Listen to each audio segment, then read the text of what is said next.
மணிவாசக பெருந்தகனுடைய திருவாசகத்தை நாம் சிந்திப்பதற்கு குருவர்களும் நமக்கு கூட்டியிருக்கிறது. கோயில் திருப்பதிக்கு 2வது பாட்டு பார்க்கணும். முதல் பாட்டு கொஞ்சம் முக்கியமானவர்கள் கூட சொன்னோம். அதாவது ஈரிலாப்பதங்கள் யாவையும் கடந்த இன்பமே என்னுடைய அன்பே என்றதும், மாறு நின்று என்னை மயக்கிடும் பஞ்சப்புலன் அந்த 5 வழி அடைத்து என்ற வார்த்தை முக்கியம். அதாவது புலன்கள் வெளியில் இருக்குது, பொறிகள் நம்முடைய உடம்புல இருக்குது, மனம் உள்ளே இருக்கு. உள்ளே இருக்கின்ற மனத்திற்கு பொறிகள் வழியாக புறத்தை அறிவதற்கு வாய்ப்பு இருக்குது. அது அதனுடைய ஆற்றல். அதுதான் அந்த ஒரு சின்ன உரிமை கொடுத்ததுனால அது எவ்வளவு கஷ்டப்படுத்து பாருங்க நம்ம, இல்லையா? புத்தி சித்தம் எல்லாம் கூட ஒழுங்கா உள்ள இருக்குது. மனம் மட்டும் பொறிகள் வழியாக புலன்களை அடையலாம் என்று என்ற பொழுது அது நமக்கு தொல்லை தருது. அதனால அந்த மனம் செல்லுகின்ற வழி அடைக்க வேண்டும். பொறி வாயில்னா வழி. பொறிகள் செல்லுகின்ற வாயில் இருக்கு இல்லையா, அது மனம் பொறிகள் வழியாக செல்லுகின்ற வழி. அது மனத்திற்கு எது வழி? பொறிகள் தான் வழி. எனவே அந்த பொறியினுடைய வழியை அடைத்து விட்டால் மனம் அடைங்கிடும். வெளியே பார்க்க முடியாது. அதைத்தான் சொல்றார் திருவள்ளுவரும். பொறி வாயில் 5 அவித்தான். அது வழி கிடையாது, அவசியம் கிடையாது. பெருமானுக்கு பொறி வழி கிடையாது. நமக்கு பொறி வழியா இருப்பதாலே மனம் எளிமையாக போயிடும். பொறிகளை தூண்டுகிறது. பொறிகளுக்கு ஒன்றும் தெரியாது, பொறிகளை தூண்டுகிறது. தூண்டி இதைப்பார் அதைப்பார்னு சொன்னா அது என்ன பண்ணும்? அது பார்க்கும். எனவேதான் நாம் சொல்ற பொழுது பொறிகளுக்கு இது அது சடப்பொருள், அதற்கு வினை கிடையாது. பொறிகளை தூண்டுகின்ற மனம் அது உயிர், அதுக்குதான் வினைன்னு சொல்றோம் நாம். அதான் முதல்ல மாறி நின்று என்னை மயக்கிடும் மஞ்சப்புலன் சொன்னார். ஈரலாப்பதங்கள் என்றதுதான் நம்ம சொன்ன பொழுது, முத்திஸ்தானங்கள்ல பதமுத்தி அவரமுத்தி என்று 2 முக்கியமா. அது எப்படி என்று சொன்னால், சுத்த மாயா புவனம் இருக்குது இல்லையா, அது அசுத்த மாயோடு தொடர்பு கொள்ளுகிற பொழுது அது பதமுத்தி. அதை கடந்திருந்தால் பரமுத்தி என்று அவரமுத்தி என்று நம்ம சொல்றோம். இந்த 2 கொஞ்சம் புரிஞ்சுக்கிறது கொஞ்சம் கஷ்டம், இருந்தாலும் நம்ம சொல்லி இருக்கிறோம்.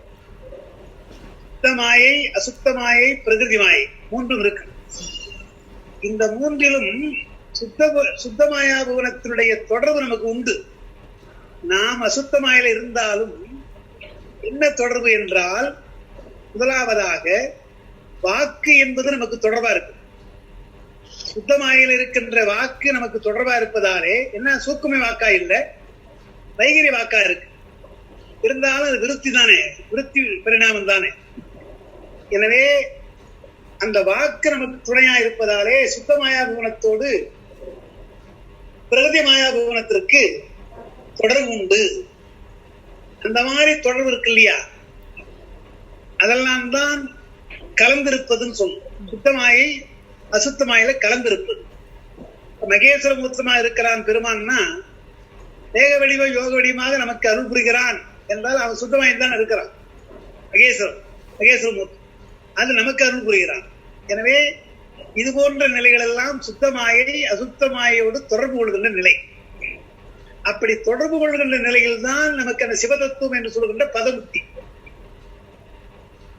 அந்த மந்திர மகேஸ்வரர், வித்யேஸ்வரர், மந்திர மகேஸ்வரர், அணுசலாசிவர் என்று சொல்றோம் இல்லையா, அவர்கள் எல்லாம் இறைவனுக்கு இருக்கிறோம். இறைவன் சலாசிவன் தனியா இருக்கிறார். ஆன்மாக்களுக்கு இந்த அனுபட்சமாக சொல்ற பொழுது அணுசலாசிவர், மந்திர மகேஸ்வரன் சொல்றோம் இல்லையா, இவர்கள் எல்லாம் சுத்தமாயோடு தொடர்பு கொண்டவர்கள். அவர்கள் நமக்கு பயன்படுத்துகிறார்கள் என்ற பொழுது அது அசுத்தமாயை கலக்கிறதுன்னு அர்த்தம். ஆனால் சுத்தமாயை அதனால கெடாது, அதற்கு ஒன்றும் பாதிப்பு கிடையாது. அது எது போல என்பதுக்கு உதாரணம் சொல்லியிருக்கிறோம். ஒரு கதிரவனுடைய ஒளி கீழே விடுகின்ற போது அழுக்காவதில்லை. மண்ணிலை விழுந்தால் அழுக்காவது கிடையாது, தண்ணில இருந்தால் அது ஈரமா போறது கிடையாது, அது அதுவாகவே இருக்குது. அதுபோல சுத்தமாயை அது அசுத்தமாயை கலக்கிற பொழுது சுத்தமாயவே இருக்கிறது. அது கலக்காது. அப்பதான் அதுதான் ரெண்டாவது சொல்றோம். கலந்த நிலை என்பது பதமுத்தி என்றும் கடந்த நிலை என்பது அபரமுத்தின்னு சொல்றோம். அப்ப இந்த பதமுத்தில யார் யார் இருக்கிறாங்க என்றால் உண்மை சிறையை, உண்மை கிரியை, உண்மை யோகம் கொண்டவர்கள். நான் சரியை கிரியை யோகம் சொல்லக்கூடாது. சரியை கிரியை யோகம் செய்தால் வேறு பலன் தான். அந்த சரியை என்பது உபாயச்சரியை, உண்மைச்சரியை ரெண்டா பிரிக்கிறோம். இறைவனை நோக்கி வேண்டுகோள் விடுவித்தால் அது உபாயச்சரியை, உபாயம். அன்பினாலே செய்தால் வேறு எதுவும் தேவையில்லை என்று சொன்னால் உண்மை. அப்ப உபாயச்சரியை, உபாயக்கிரியை, உபாய யோகம் கடந்து உண்மைச்சரியை, உண்மைக்கிரியை, உண்மை யோகம் போற போதுதான் பதமுத்தி. சாலவத சாமி சார்பு. அதை இப்ப இங்கே கூட நம்ம சொன்ன பாருங்க.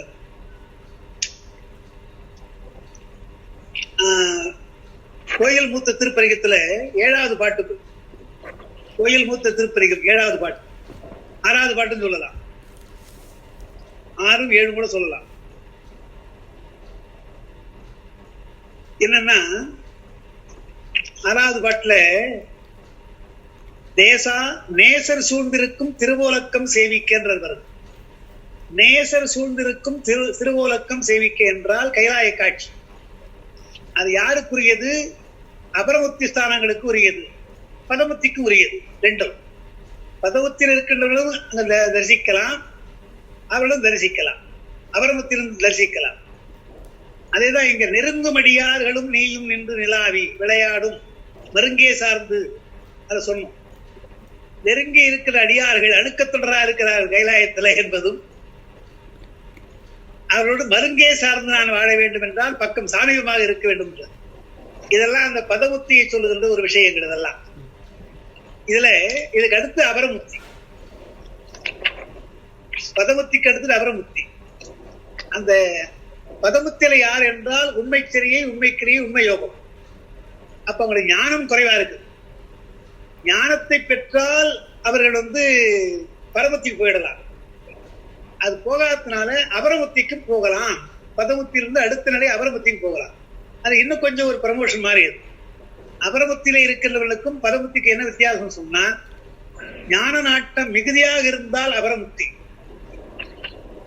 இங்க சாமீப சாரூபத்திலே இருந்து விட்டால் அது பதமுத்தி. அப்படியே இருக்கலாம். ஞானம் பின்னாலே பெறலாம் என்று இந்த 3 நிலையோட இருந்து விட்டால் அவங்க பதமுத்திலே இருப்பாங்க. இனி ஞானம் பெற வேண்டும், ஞானம் பெற்று பெருவாரை அடைய வேண்டும் என்று அதிதீவிர முயற்சி செய்தால் அங்க அபரமுத்திக்கு போறாங்க. அபரமுத்திக்கு போகின்றவர்கள் யார் என்றால் ஞானத்தில் சரியை, ஞானத்தில் கிரியை, ஞானத்தில் யோகம். அந்த 3 பேர். அதாவது கேட்டல், சிந்தித்தல், தெளிதல். அந்த 3 நிலை இருக்கிறாங்க இல்லையா, அவங்க அங்க போயிடுறாங்க. இட்டை கூடல் என்று வரப்போதுதான் பரமுத்தி. அப்போ ஞான நிலை, சரியை கிரியை, யோக நிலை மட்டும் பதமுத்தி. ஞான நிலை பெற வேண்டும் என்றால் அபரமுத்தி. ஞானம் பெற்றுவிட்டால் பரமுத்தி. 2 கலந்தது நிட்டை கூடல். அந்த ஞானத்தை பெறுவதால் சரியை கிரியை யோகம், கேட்டல், சிந்தித்தல், தெளிதல் வச்சிட்டோம். அதுக்கு மேற்பட்டு நிட்டை கூடல் என்பது அங்க பரமத்தில போயிடும். இதைத்தான் அவர் சொல்ற ஈரிலா பதங்கள். நீ பார்த்தது ஈரிலா பதங்கள் யாவையும் கடந்து என்றால் இதெல்லாம் பதங்கள். பதமுத்தி எல்லாம் பதம், எல்லாம் சராசிவகுணம் கூட பதம் தான். இருந்தாலும் நேர்நிலையா பார்க்கிற போது லய நிலையிலே உள்ளது பதமுத்தி. அதுக்கு மேற்பட்டு அபரமுத்தி, அதற்கு பின்னால் பரமுத்தி என்று பதம், அபரம், பரம் 3 சொல்றோம். பதமுத்தி, அபரமுத்தி சுத்தமாயை. அதான் சுத்தமாய், எல்லாம் சுத்தமாய்தான், எல்லாம் சுத்தமாய்தான், மாயை கடக்கல. பதமுத்தி ஐயா சுத்தமாயை அசுத்தமாயையும் பிரகிருதியும் கலந்து கலந்த நிலை என்றால் பதமுத்தி. அது ஆனா சுத்தமாயை தனியா என்றா அபரமுத்தி.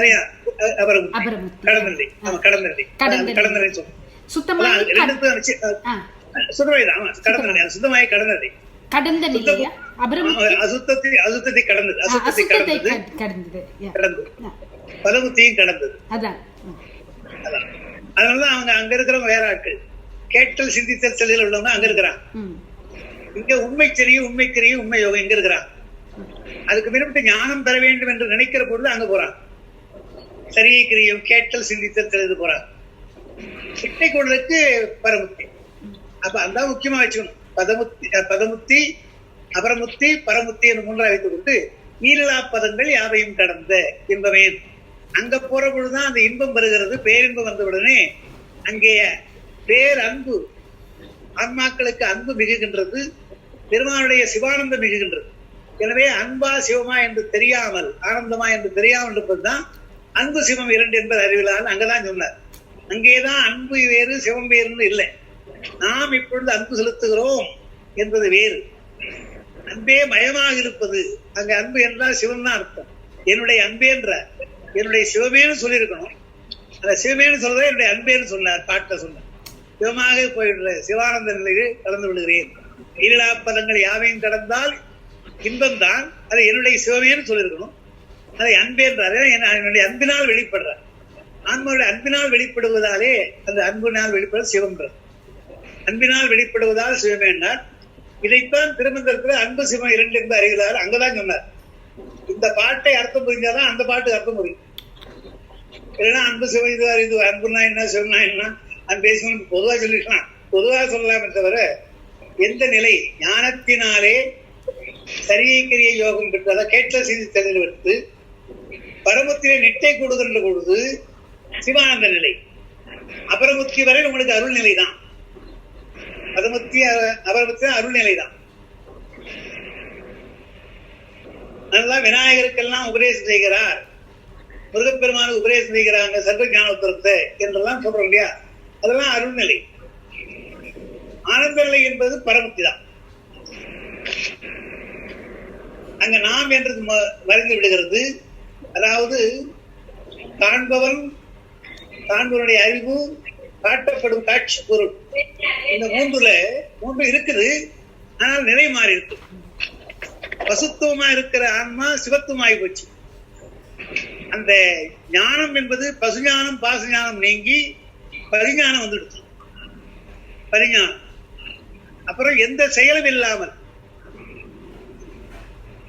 ஆன்மாவுடைய அறிவு செயல் எதுவும் இல்லாமல் இச்சை அந்த பெருமானுடைய ஆனந்தத்தை பெறுவது மட்டுமே தான்.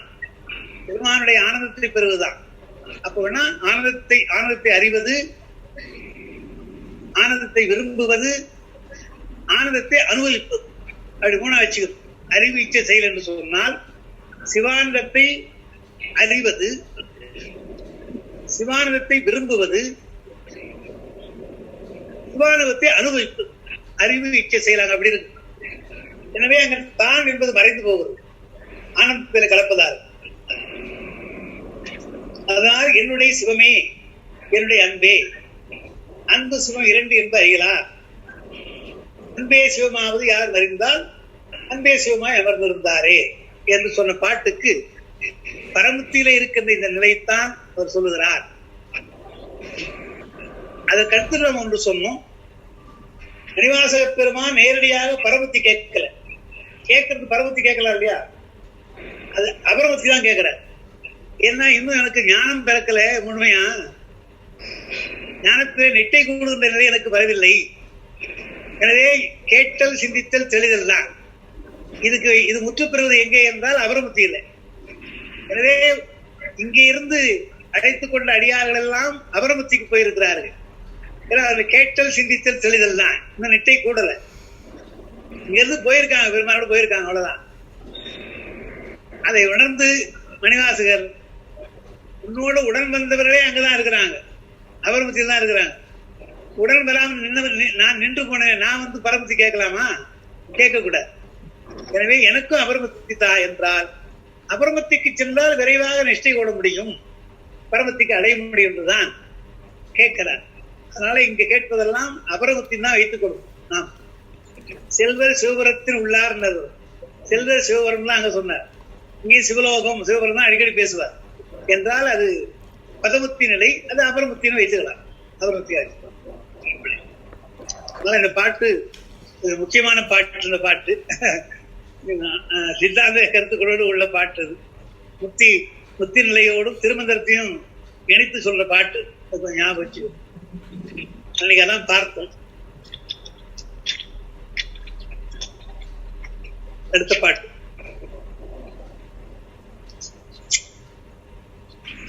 அன்பினால் அடியேன்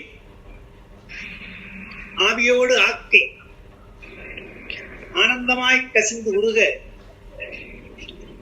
என் பரம் அல்லா இன்னருள் தந்தாய் யான் இதற்கு இளங்கோர் கைமாறு முன்புமாய் பின்பும் முழுதுமாய் பறந்த புத்தனே முடிவிலா முதலே தென் பெருந்துறையாய் சிவபெருமானே சீருடை சிவபுரத்து அரசே. சிவபுரம் போறார், சீருடை சிவபுரத்து அரசேன்னு போடுறார்.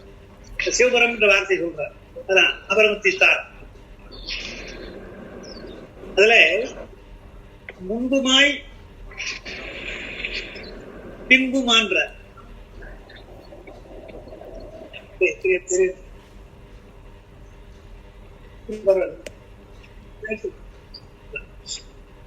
முன்புமாய் பின்பு முழுதுமாய் இல்லையா? அது அது முன்பு பின்பு இருந்து காலத்தை குறிக்கிறது.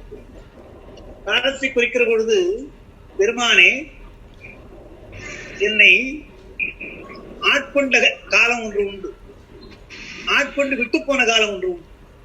எனவே முன்புமா என்பது ஆட்கொண்ட காலம், பின்பு என்பது விட்டுவிட்டு போனது.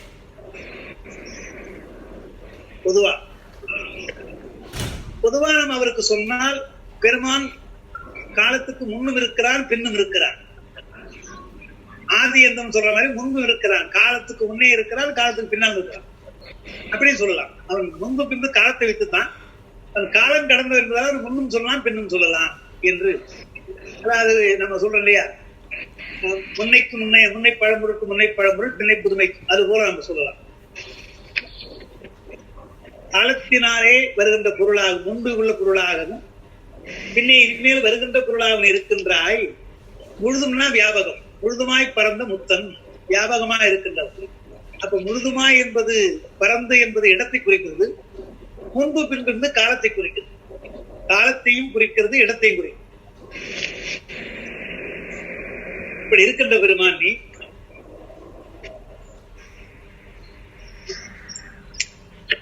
அதுக்கடுத்து பொதுவா தமிழ்ல முன்னாலே பின்னாலே என்பது இடத்தையும் குறிக்கும் காலத்தையும் குறிக்கும். இலக்கணத்தை சொல்லுவாங்க, காலம் முன் இடம் முன் என்று ரெண்டா பிரிப்பாங்க. அது காலம் இடம் முன். உதாரணமா திருவாசகம் நீங்க எழுதுறீங்க, கையில எழுதுறீங்க, எழுதுறீங்க. திருவாசகம் சொல்ற பொழுது தி ரு வா ச க இம் என்று தனித்தனியா எழுதுறோம். எழுதுற பொழுது தீக்கு அப்புறம் தான் ரூ வருது. அப்ப தீ என்பது காலம் முன், காலத்தினால முன்ன வந்துடுச்சது. அது எழுதப்பட்டதான் பின்னால ரூ எழுத போறீங்க. ரூ என்பது இடம் முன் என்றால் அந்த தீ என்ற எழுத்துக்கு முன்னால் ரூ இருக்கு. அது இடம் காலத்தினாலே பிந்தியது, இல்லத்தினாலே முந்தியது. அங்க தீ என்பது இடத்தினாலே பிந்தியது, காலத்தினாலே முந்தியது என்று வச்சு அது காலமும் இடமும் சொல்லுவாங்க. அது இடத்துக்கும் சொல்லுவாங்க, காலத்துக்கும் சொல்லுவாங்க, முன் பின்பு. அது பெருமானுக்கு ரெண்டும் பொருந்தும். இடத்தினாலும் முந்தியவன், காலத்தினாலும் முந்தியவன். முன்புமாய் பின்புமாய் முழுதுமாய் பறந்த முத்தனே முடிவிலா முதலே தோற்றம் முடிவு இல்லாதவன். முடிவா முதலே என்ன சொன்னாருங்க? அன்பினால் அடியேன் ஆவியோடு ஆக்கை. ஆவியோடு ஆக்கை பாருங்க. ஆவி என்பது உயிர், ஆக்கை என்பது உடம்பு. இந்த அன்பு வருகிற பொழுது உயிர்தான் அன்பின் வழி போகும். உயிர் அன்பின் வழி போகும். அன்பின் வழி உயிர் போனால் யாக்கையில் அது தெரியும். கண்ணில கண்ணீர் வரும், உடம்பினாலே அது வெளிப்படும். அதாவது அன்பு இருந்தால் உடலிலும் தெரிந்து கொள்ளலாம், உள்ளத்திலும் அது தெரியும். உள்ளத்திலே இருப்பது மற்றவர்களுக்கு தெரியாது. அவர் அன்புடையவர் என்ற கண்ணில கண்ணீர் வந்த உடனே அவர் அன்புடையவர் தெரிஞ்சிடும். எனவே அன்பு என்பது உயிரிலும் வெளிப்படுகிறது, உடம்பிலும் வெளிப்படுகிறது. நமக்கெல்லாம் உயிரில் வெளிப்பட தெரியும். அன்பினால் அடியேன் ஆவியோடு ஆக்கை ஆனந்தமாய் கசிந்து உருக. ஆனந்த கண்ணீர் வடிக்கின்றேன், மெய்மேல் சிரிக்கிறது, உடம்பு நடுக்க விழுற, இதெல்லாம் அன்பினாலே வர்றது. அப்படி கசிந்துருகும்படியாக என் பரம் அல்லா இன்னருள் தந்தாய். என்னுடைய தகுதிக்கு மீறின் அர்த்தம். பரம் என்றால் தகுதி, என் பரம் என்றால் என் தகுதி. என் தகுதிக்கு மேல் உன்னுடைய அருளை தந்திருக்கிறாய். ஓரளவில் பல இன்னருள் தகுதிக்கு மேல் தந்திருக்கிற. அதாவது ஈர்த்து என்னை ஆண்டு கொண்டாய், உபதேசம் செய்தாய், திருவடி நீட்சி செய்தாய், வா என்று செல்லைக்கு வான்னு சொன்னது எல்லாம் என் தரம் அல்லாதது. என் பரம் அல்லா இன்னருள் தந்தாய். யான் இதற்கு இறந்து ஒரு கைமாறு. உனக்கு நான் என்ன செய்ய முடியும்? என்ன செய்ய முடியும் என்றால் ஒன்றில் அன்புதான். நான் அன்புதான் செலுத்துவது. முன்புமாய் பின்பு முழுதுமாய் பறந்த முத்தரைய முடிவிலா முதலே தென்பெருந்துறையாய் சிவபெருமானே சீருடை சிவபுரத்து அரசே. அரசேன்னா அரசன் தான். அரசேன்றது அரசேன்னு வரலாம். சிவபுரத்து அரசேன்னு வருது. பாட்டுல அரசே என்று வரலாம், பாட்டுல வரலாம். அப்ப அன்பினால் அடியேன் ஆவியோடு ஆக்கை ஆனந்தமாய் கசிந்துருகின்றார். உள்ளும் புறம்புமாக அன்பு வெளிப்படுகிறது. ஏன்னா அன்பினுடைய வெளிப்பாடு உடம்பிலே தெரியும் என்பதனால் கண்ணீர் முதலில் தெரிகின்றது. அடுத்த பாடல். அரசனே அன்பர்க்கு அடியனேனுடைய அப்பனை ஆவியோடு ஆக்கை குறை குறைய கனிய புகுந்தின்று உருக்கி பொய்யிருள் கடிந்த வைச்சுடரே திரைபுரா மண்ணும் அமுதத்தின் கடலே திருப்பெருந்துறை உரை சிவனே உரை உணர்வு இறந்து நின்று உணர்வதோர் உணர்வே யான் உன்னை உரைக்குமாறு உணர்த்தே. உன்னை நான் எப்படி சொல்றதுன்னு சொல்லுன்ற அங்க சொல்றாரு இல்லையா, எப்படி பாடுகேன் என்று கேட்கிறாங்க இல்லையா. என்னை ஆண்டு கொண்டவனே உன்னை நான் எப்படி பாடுறதுன்னு சுந்தரன் கேட்கிறார். அடியார்களை எப்படி பாடுறது கேட்கிறாரே, அது போல சொல்றார். உன்னை நான் உரைக்குமாறு எனக்கு உணர வேண்டும், உணர்த்த வேண்டும். எப்படி ஏதாவது ஒரு என்னை உணர்த்துவா என்றார். அது எப்படி? அரசனே அன்பர்க்குன்னார். அன்பர்க்கெல்லாம் நீதான் அரசன்னார். எல்லாரையும் காப்பாற்றுகின்றவன் நீ. ஏன்னா அரசன் காப்பாற்று. எனவே பிறவியிலிருந்து காப்பாற்றுகின்ற காரணத்தினாலே நீ அரசன் அப்படின்னா. சாதாரண அரசன் பிறவிலே காப்பாற்றுறான், பிறந்தால் காப்பாற்றுறான். இந்த அரசன் பிறக்காமல் காப்பாற்றுறான். அதான் வித்தியாசம். அரசனே அன்பருக்கு, அன்பர்க்கெல்லாம் அரசன் பாதுகாக்கிறார். அடியனையினுடைய அப்பறையினர் என்னுடைய தந்தையே ஆவியோடு யாக்கை புரை புரை கனியன்னர். அது என்ன பண்ணணும்? ஆவி கனிய, ஆக்கை கனிய, ரெண்டாவது. ஆவியும் கனிகிறது, யாக்கையும் கனிகிறது. எப்படின்னு பாத்தீங்கன்னா, புரை புரைன்ற புரை என்பதற்கு பல அர்த்தம். மிகுதின்னு ஒரு அர்த்தம் இருக்கிறது. புரைனா உயர்ந்தன்னு ஒரு அர்த்தம், குற்றம் என்று ஒரு அர்த்தம் இருக்கு. அப்புறம் ஒரு பொருளுடைய உள்பக்கம் உள்ளீடு, உள்ளீடு என்றும் குறைன்னு சொல்லுவாங்க. இப்ப குறைபுரை கனியன்னு சொன்னா ஆவிக்கு உள்ளே ஆக்கைக்கு உள்ளேன்னு வைத்துக்கணும். கொஞ்சம் கொஞ்சமாக குறைபுரை கனியை என்றால் பழம் பழுப்பது போல கொஞ்சம் கொஞ்சமாக உயிரும் கனிகிறது, உடம்பும் கனிகிறது. அது எப்படி சொல்றார்? ஆக்கை என்றால் நமக்கு கூல உடம்பு, அப்புறம் சூக்கும உடம்பு, அப்புறம் குணசரீரம் சொல்லுகிற சித்தம், அப்புறம் கஞ்சிக சரீரம், அதுக்கப்புறம் காரண சரீரம். இது கொஞ்சம் கொஞ்சமாக கணிதல்ன்றார்.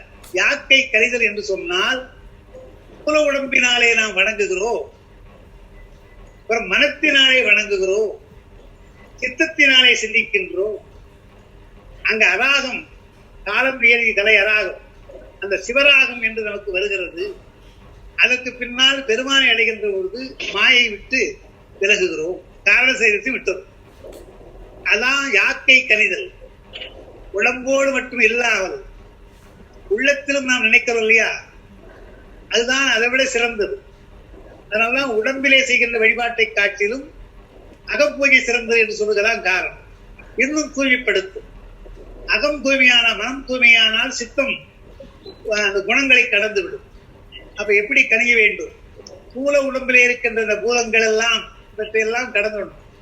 நமக்கு இருக்கின்ற அந்த ஞானேந்திரியம் கர்மேந்திரியம் எல்லாம் சொல்றோம் இல்லையா, பஞ்சபூதங்கள் எல்லாத்தையும் கடந்துடும். இப்ப ஏறக்குறைய ஒரு 20 வைத்துக் கொடுங்களேன். அப்புறம் காற்று இருக்குது, தசவாயு வேற இருக்கு, இதை கொஞ்சம் கடக்கிறோம். சூக்கும தேகத்துக்கு போற பொழுது பிராணவாயு தான், வேற ஒண்ணும் கிடையாது. மற்ற 9 வாயுக்கள் விட்டுரும். பிராணவாயு வைத்துப்பட்டு மனம் புத்தி அகங்காரத்தோடு அங்க நிற்கிறோம். அப்படி கணிகின்றோம். அப்புறம் அதையெல்லாம் கடந்து சித்தம் என்ற 3 குணங்களுக்கு போறோம். 3 குணங்கள் சாத்திக ராஜ சாமச குணமா இருக்கும். அப்புறம் அதையும் கடக்கிறோம். அதை கணிந்தால் அங்க அராகம் என்பது உலகப்புள்ளை நோக்குகிற அராகம் அல்ல, பெருமானை நோக்குகின்ற அராகம். எனவேதான் அதை சிவராகம் சொல்றாங்க. இந்த சிவராக நிலைக்கு நாம் கஞ்சுக சரீரத்துக்கு போறோம். அதையும் கடந்தால் காரண சரீரம் நமக்காக இருக்கின்றது. அது அந்த மாயை என்பது காரண சரீரம் நமக்கு அந்த நாளத்தை கடப்பதற்கு உதவுது. நாளத்தை கடப்பதற்கு உதவுவதற்கு இந்த காரண சரீரம். அதையும் கடந்தோம்னா நாளத்தை கடந்தால் அதை விட்டு பெருமானத்திலே போகிறோம். அதான் யாக்கை குறை கனிய, உடம்பு கொஞ்சம் கொஞ்சமாக கனிகின்றது. அதேதான் உயிருக்கு. உயிர் கனியை என்று சொன்னால்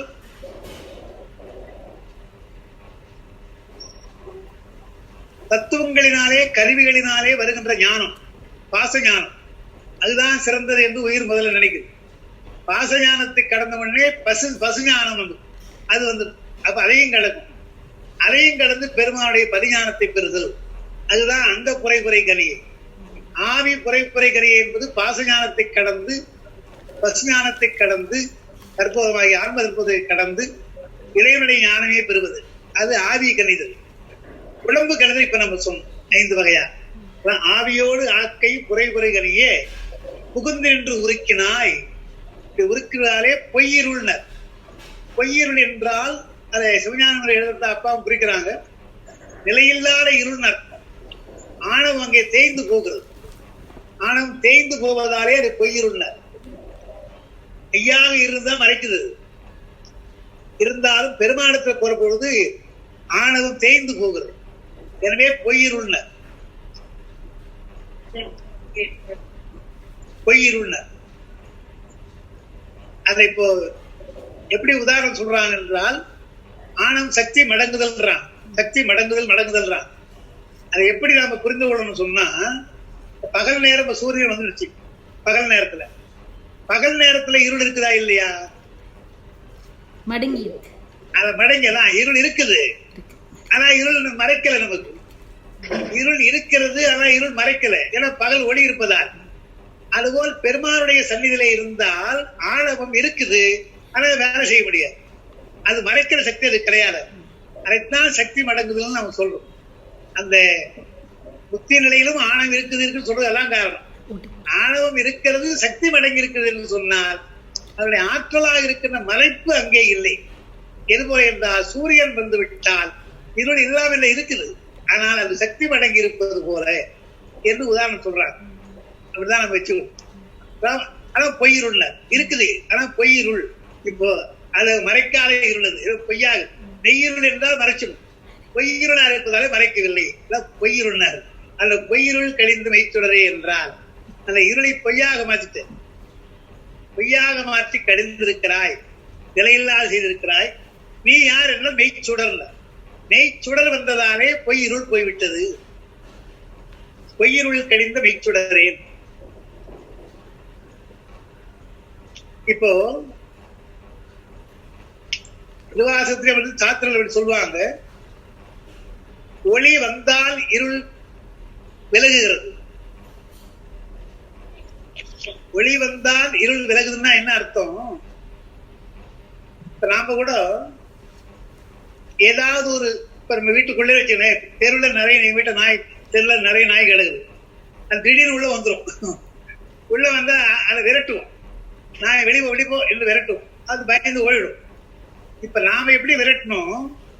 நாய் வந்தது, நாய் உள்ளே வரக்கூடாது என்று தெரிந்து நாயை விரட்டுறோம். இப்போ சூரியன் இருட்டை விரட்டுறானே, இருள் இருக்குன்னு தெரிஞ்ச விரட்டுறான். அவன் வருகிறான், இருள் போயிடுது. எனவே அங்க இருள் இருந்து விலகல, வருகிற பொழுதே இருள் போயிடுது இல்லையா? எனவே அவன் தெரிந்து விரட்டவில்லை. தானாகவே அந்த இருள் போயிடுது, தானாகவே விரண்டு போகுது இல்லையா? அது போல்தான் இங்க வைத்துக்கணும். மெய்ச்சுடராக இருக்கிற பெருமானுடைய ஞானம் வந்தால் அந்த பொய் இருள் தானா போயிடுது. அது ஒண்ணு இருட்டு நீ போ என்று ஒளி சொல்லல, ஒளி வர்ற பொழுதே அது தானா அது போய் விழுகிறது என்று பார்க்க. அதான் அந்த பொய்யிருள் கடிந்தனா அதான் அர்த்தம்.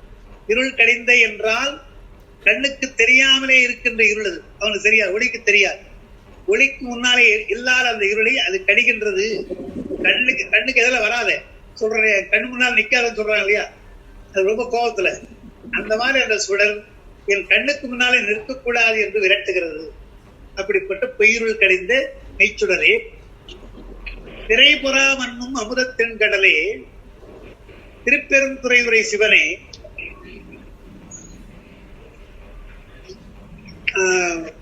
உரை உணர்வு இறந்து நின்று உணர்வதோடு உணர்வே இல்லை. அதுவும் முக்கியமான வரி. உரை உணர்வு இறந்து நின்று, உரை என்பது வாக்கு, உணர்வு என்பது மனம்.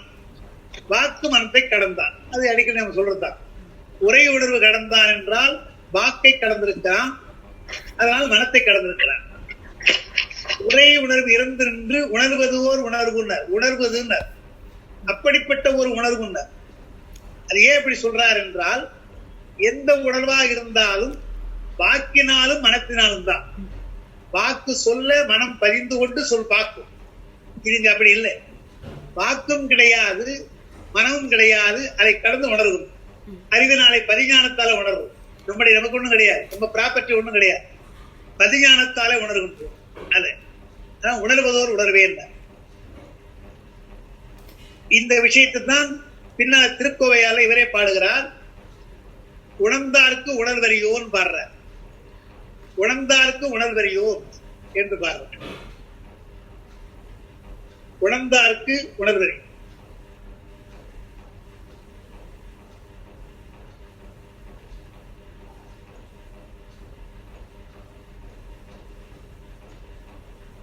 அப்போ உணர்கிற பொழுது வேறாக நின்று உணர்ந்தால் அது உணர்ச்சி இல்லை, அவனோடு கலந்தால் அது உணர்ச்சி. அவனை உணர்வது அர்த்தம். உணர்வதாக இருந்தால் வேறாக இருந்து உணர்ந்தால் உணர்வு இல்லை. அவன் வேறு நாம் வேறு என்று உணர்ந்தால் அது உண்மையான உணர்ச்சி அல்ல. அவரும் நானும் மறந்து போய் இரண்டரை கலப்பதுதான் உணர்ச்சி.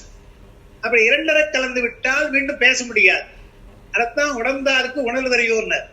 அப்படி கலந்து விட்டால் இப்படி இருக்கிறார் என்று சொல்ல முடியாது, வாக்கினாலே சொல்ல முடியாது. எனவே உணர்ந்தாருக்குன்னு சொன்னோம். உணர்ந்தாருக்கு உணர்வறியோர் என்றால் அருள் நிலையில் இருந்து வேறாக உணர்தல், உணர்வுதல். உணர்ந்தார் என்று சொன்னால் ஆனந்த நிலையில் இருத்தல். உணர்வு என்றால் அருள் நிலையிலிருந்து உணர்தல். பெருமான் அருள் சொல்றான். பெருமான் நம்ம ஞானம் கிடையாது. பெருமான் அருள் நிலையிலிருந்து உணர்கின்ற பொழுது, இப்ப மாணிக்க வாசகரே செந்தமிழ் புரை திருமேனியும் காட்டினாய், திருப்பாதம் காட்டினாய்னா சொல்றார் இல்லையா? அப்ப வேறாக இருந்து உணர்கிற, அருள் நிலையிலே வேறாக இருந்து உணர்கிற. ஆனந்த நிலைக்கு போய்விட்டால் தெரியாது, சொல்ல முடியாது. நீ எப்படி வந்தேன்னு சொல்ல முடியாது. அந்த வந்தாரா, வேறு வகையில வந்தாரா, வழி வந்தாரா தெரியாது. எனவே அங்க ஆனந்தம் என்பது போகிற பொழுது உணர்ந்தார். உணர்கின்றார் என்று சொன்னால் அருள்நிலை, உணர்ந்தார் என்று சொன்னால் ஆனந்த நிலை. அப்படி அருள்நிலையில் உணர்ந்தால், பேராக உணர்ந்தால் உணர்கிறார். அருள்நிலை உணர்கிறார் என்றா அருள்நிலை ஐயா. ஆமா, உணர்கின்றார் அருள்நிலை. உணர்கின்றார். நான் உணர்கின்றேன், பெருமான் இருப்பதை நான் உணர்கின்றேன் என்றால் அருள்நிலை. பெருமானை உணர்ந்து விட்டால் ஆனந்த நிலை. எப்படி இருக்காருங்க சொல்லுங்க, தெரியாது எனக்கு. நீங்க உணர்ந்தீங்களே சொல்லுங்க, அது தெரியாது எனக்கு. அப்ப ஆனந்த நிலைக்கு போயிடும், அனுபவம் போயிடும்.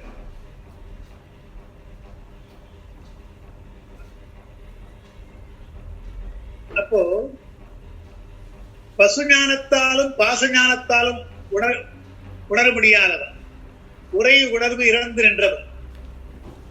இவ்வாறு கடந்திருந்தாலும் பதிஞானத்தால் உணரப்படுவதால் அவனை உணர்ந்தான் என்று நாம சொல்றோம். உணர்ந்தாலும் அப்படிதான், பதிஞானம் தான், நம்முடைய ஞானம் கிடையாது. அதனால்தான் அந்த சிவசக்தி என்பதற்கு விளக்கம் தருகிற பொழுது மெய்கண்டார் என்ன சொல்றார்?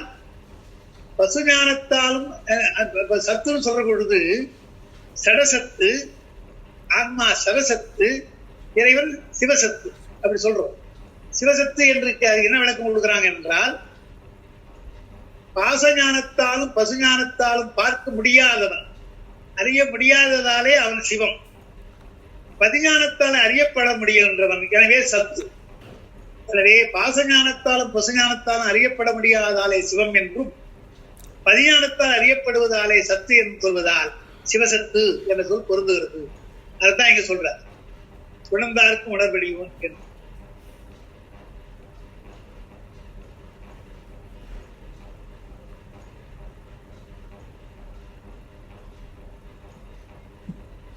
இப்ப நடராஜனுடைய இதை பார்த்தோமே உண்மை விளக்கத்துல, அதுல திருவடி 2 சொல்றோம் இல்லையா?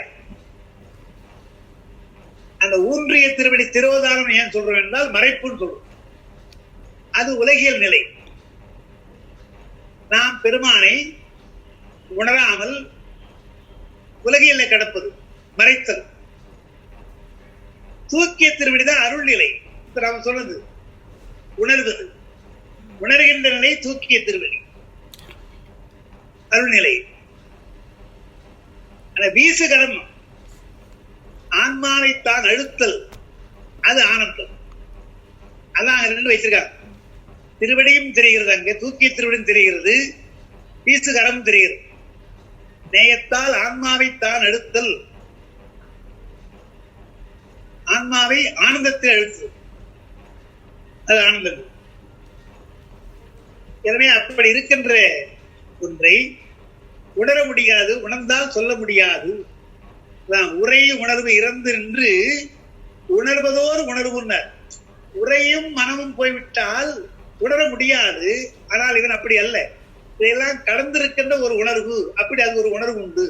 என்னதான் ஓர் உணர்வே என்ற ஓர் உணர்வே என்றால் தனித்தன்மை வாய்ந்த உணர்வுனர், மற்ற பொருள்களை உணர்வது போல அல்ல என்று. குறை உணர்வு இறந்து நின்று உணர்வதோர் உணர்வே, அப்படிப்பட்ட ஒரு தனித்த உணர்வே உன்னை உணருமாறு, உன்னை உணர்மாறு உரைக்குமாறு, உன்னை உரைக்குமாறு எனக்கு உணர்த்த வேண்டும்.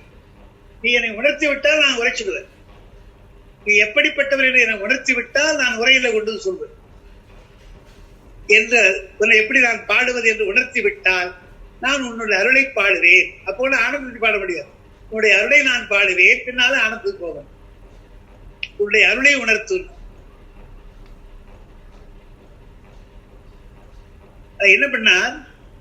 திரைபுறா மண்ணும் அமுத தென்கடவேனும் இருக்கு, 3 இருக்கு. மண்ணும் என்பதனால், திரைபுறா மண்ணும் என்பதனாலே சத்து, அமுதம் என்பதனாலே ஆனந்தம், தெளிந்த கடல் தெளிந்த என்பதனாலே அறிவு சித்து. சத்து சித்து ஆனந்தம் என்று 3 சொல்ற. திரைபுறா மண்ணும் அமுதத்தின் கடலே என்று சொன்னால் அது சத்து சித்து ஆனந்த நிலை, சச்சிதானந்த நிலை சொல்ற. மண்ணும் என்பது சத்து, மண் நிலை பெறுதல், நிலை பெறுதல் சத்து நிலை. அமுதம் என்று சொன்னால் அது தேன், எனவே இன்பம், எனவே வரம்பில் இன்பம், அது ஆனந்தம். தென்கடலேனர் தெளிந்த கடல்னர், தெளிந்த என்பதனாலே அறிவு, அது சித்து. சத்து சித்து ஆனந்தம். அப்படி உள்ள பெருமானே, திருப்பெருந்துறையுடைய சிவனே, உரை உணர்ந்து இறந்து நின்றது ஒரு உணர்வே, யான் உன்னை உரைக்குமாறு உணர்த்து. உன்னை நான் எப்படி பாட வேண்டுமோ அப்படி எனக்கு உணர்த்தினால், உன்னுடைய திருவுருளாலே உணர்த்தினால் உன்னை நான் பாடுவேன் என்று உள்ளபடி பாடுவேன். அதான் அந்த பாட்டுல அர்த்தம். லைசனே அன்பர்க்கு அடியனேனுடைய அப்பனே, ஆவியோடு ஆக்கை புரை புரை கனிய புகுந்து நின்று உருக்கி பொய்யிருள் கடிந்த மெய்ச்சுடரே, திரைபுறா மன்னும் அமுத தென்கடலே, திருப்பெருந்துறையுரை சிவனே, உரை உணர்வு இறந்து நின்று உணர்வது ஒரு உணர்வே, யான் உன்னை உரைக்குமாறு உணர்த்தே, எனக்கு உணர்த்துவாய்ன்னு சொல்ற. ஆழமான பாட்டு அந்த பாட்டு, அதனால அதை விளக்க வேண்டியதா இருக்கு. எல்லா சொல்லும் முக்கியமா இருக்காரு. பார்த்தீங்க, அன்பருக்கு அரசனாக இருக்கிறார், அடியனுக்கு அப்பனாக இருக்கிறார், ஆவியோடு ஆக்கை கனிகின்றது என்றார். ஆவி கனிகிறது, ஆக்கை கனிகிறது என்றார். பொய்யிருள் கடிந்தான் மெய்த்துள்ளாக பொய்யிருள் என்று சொல்றார் ஆணவத்தை. சத்து சித்த ஆனந்தமாக இருக்கிறான் பெருமான் என்று குறிப்பா சொன்னார். உரை உணர்வுக்கு எட்டாது இருக்கிறான், ஆனா உணரக்கூடியவன் என்று சொல்றார். இவ்வளவும் விஷயங்களை சொல்றார். அப்படி இருந்து நீதான் உணர்த்த வேண்டும், நீ உணர்த்தினால் உன்னை நான் பாட முடியும் என்று உணர்த்தினால்தான் பாட முடியும் என்றால், அவனை பாடுவதெல்லாம் அவன் உணர்த்துகிறான், பெருமான் உணர்த்துகிறான், அதைத்தான் பாடுறான். அதுவும் தடத்த லட்சணம் தான். வாக்கு மனாதீதன் கோசரம், அதேதான் வாக்கு மனாதிய கோசரம். அதே வாக்கு மனாதி உரை உணர்வு பார்த்து உணர்ந்த உணர்வு என்ற கோசரமாக இருக்கிறான். அதான் இந்த உரை உணர்வு என்பதுதான் நம்ம பாசஞானம் பசுஞானம் வச்சுக்கிறோம். உரை என்பது பாசஞானம், உணர்வு என்பது பசுஞானம். இந்த இறை கடந்தால் அப்படி உணர்வதோர் உணர்வே என்றால் பதிஞானம். இந்த பதிஞானம் உணர்வதோர் ஒரு உணர்வு, பதிஞானத்தால் உணர்வு.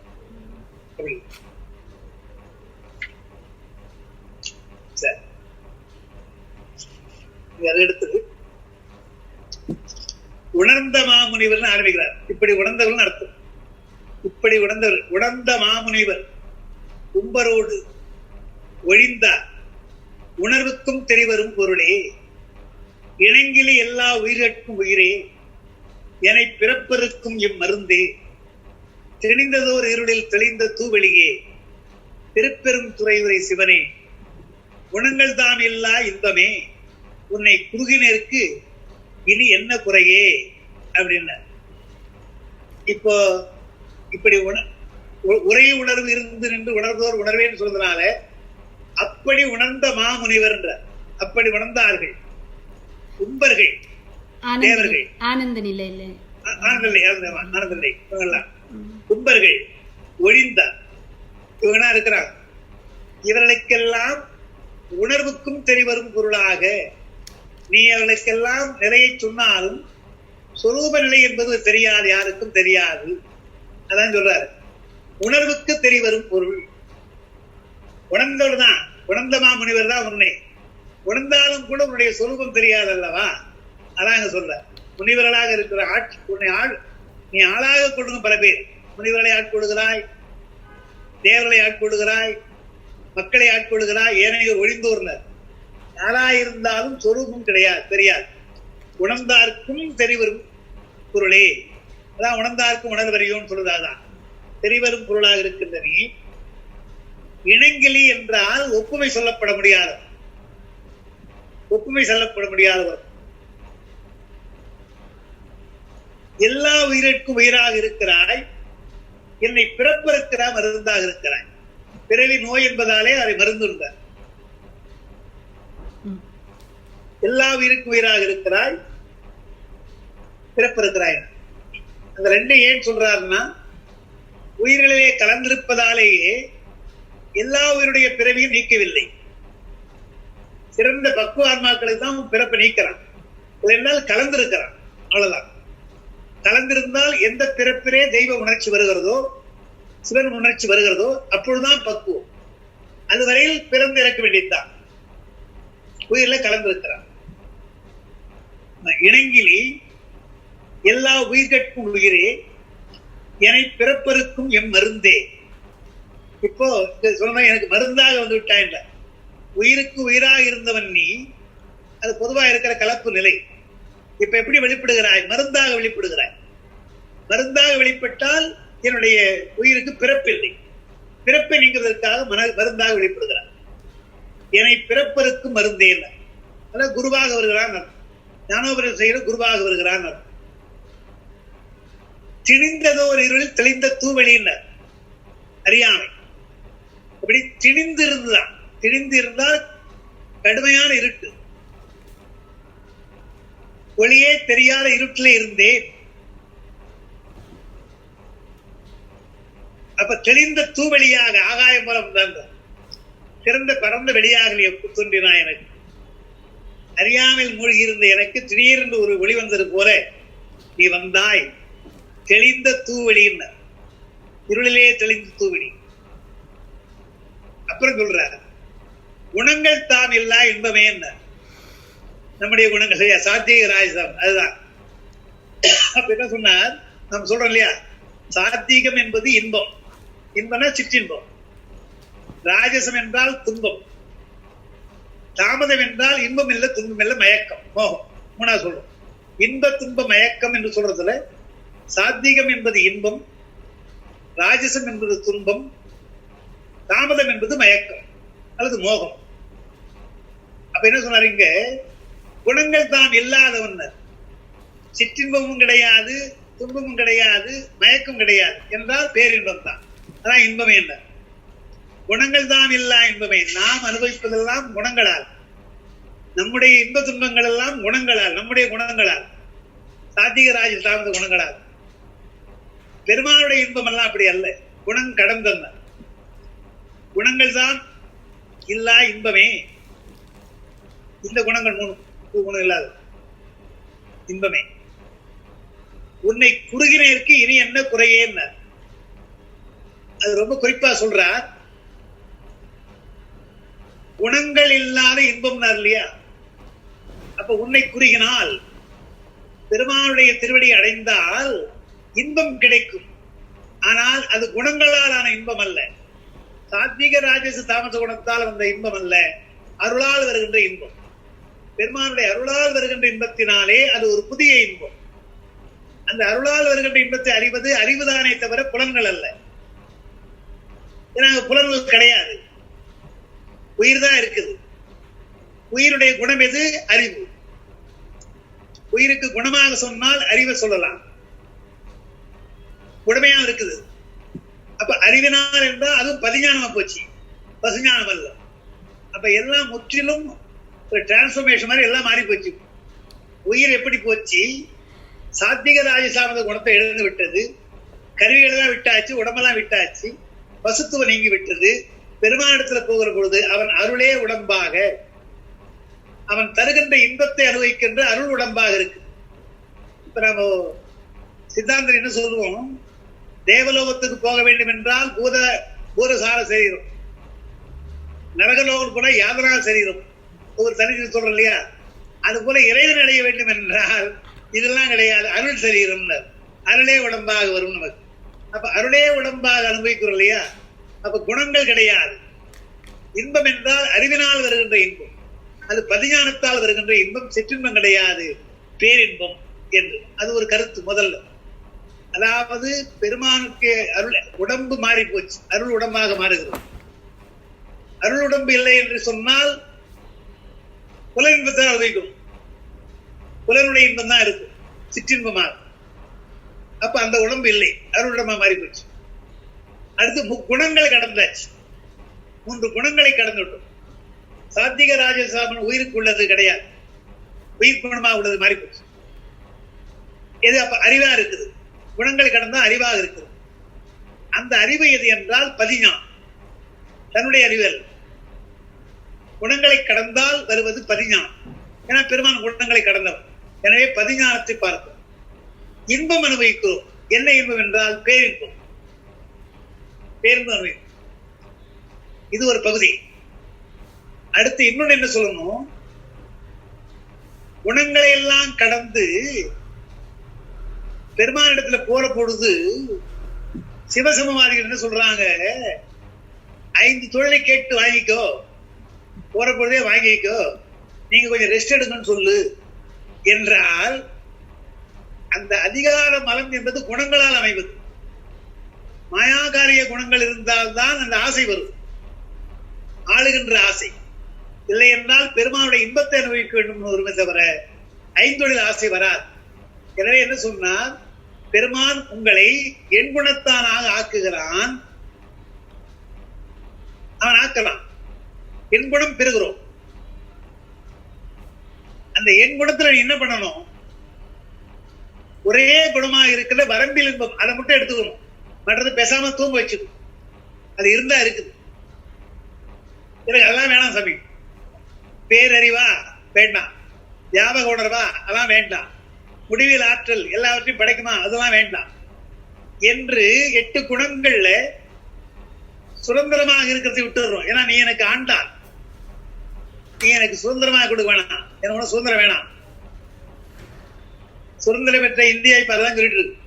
சுதந்திரமே இல்லாம இருந்தா நல்லா இருந்திருக்குன்னு சொல்லு, சுதந்திரமே இல்லைன்னா நல்லா இருக்குன்னு சொல்லிருக்கு இல்லையா? அப்ப அங்க போயிட்டு நம்ம சுதந்திரமா இருக்க கூடாது. பெருமானே நீ என்ன பார்த்து உன்னுடைய அடிமை நான் என்று சொன்னா நிம்மதி போச்சு. அப்ப 8 குணங்கள்ல எல்லாத்தையும் சரண்டர் பண்ணிட்டோம். நம்ம இயற்கை உணர்வு, முற்றுணர்வு, பாசங்கள் நீங்க கவலை கிடையாது, பாசம் நீங்கியாச்சு. அதான் அங்க வரவே இல்லை, நமக்கு வராது. ஒரே ஒரு இன்பம் தான், ஒரே ஒரு குணம் தான் இன்பம். அதை மட்டும் எடுத்து உயிர்தானும் சிவானுபவம் ஒன்றினுக்கு உரித்து. உயிர்தானும் சிவானுபவம் இன்பத்துக்கு மட்டுமே உரியது, சிவானந்தத்துக்கு உரியது. அதுதான் இங்க சொல்றார். குணங்கள் தாம் இல்லா இன்பமே என்ன? குணங்கள் என்று சொன்னால் அது அதிகார மலம். குணங்கள் என்றால் அதிகார மலம்.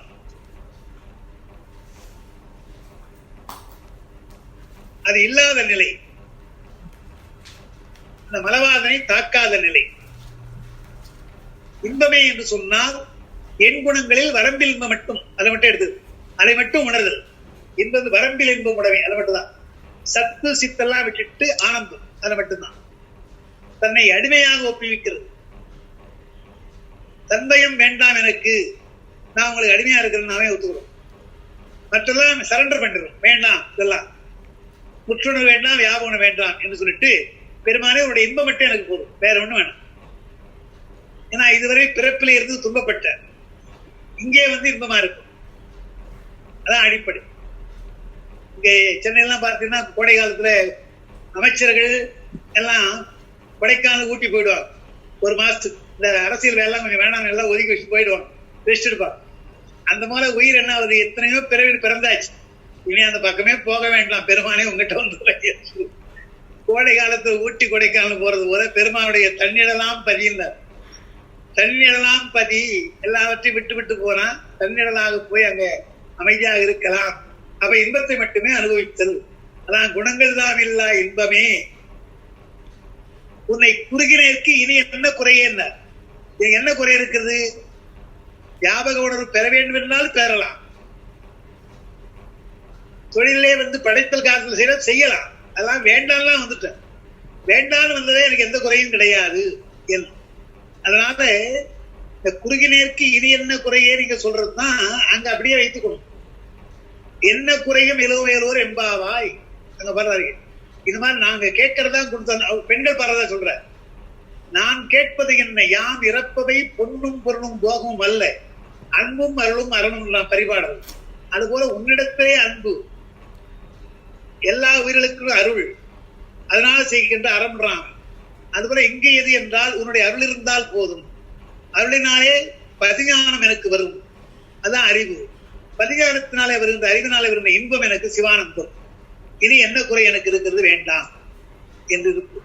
அதனால பொறுப்பு நமக்கு கழிந்தா இன்னொருவரை பொறுப்பை எடுத்துக்கொண்டா எவ்வளவு மகிழ்ச்சியா நமக்கு இருக்கு. அது போல வெளிப்படை. அதான் உணர்ந்த. இப்ப நான் பல பொறுப்பை கூட்டாச்சு. மகள் முக்கியமாக வெளியில போறது, வாங்குறது, ஓடுறது, கணக்கு பாக்குறது, என்ன வந்துருக்கு எதுவும் கிடையாது. என்ன முடியாது. ஆமா, ரிலாக்ஸா நம்ம பாட்டு இருக்கு. இல்ல இங்க இந்த மாதிரி பொறுப்பை கழித்தாலே இவ்வளவு இன்பம் நமக்கு வருதுன்னா பிறவியே வேண்டாம்னா வேண்டாம் போனா, எனக்கு எது வேண்டாம் போனா எவ்வளவு தெரியும் நமக்கு. எந்த விதமான கவலையும் கிடையாது. பெரிய துணை நமக்கு இருக்குது இல்லையா? பெருந்துணைய நமக்கு இருக்கு. அது இவரு சொல்றாரு பாருங்க, சேக்கிழார் ஞானசம்பந்தருக்கு குளக்கரையில உட்கார வச்சிட்டாரு. குழந்தைய போய் குளிக்க போனா குளிக்க மாதிரி அவருக்கு இல்லை, ஏன்னா பயந்துட்டே இருக்காரு, என்ன குழந்தை வந்துருமோன்னு.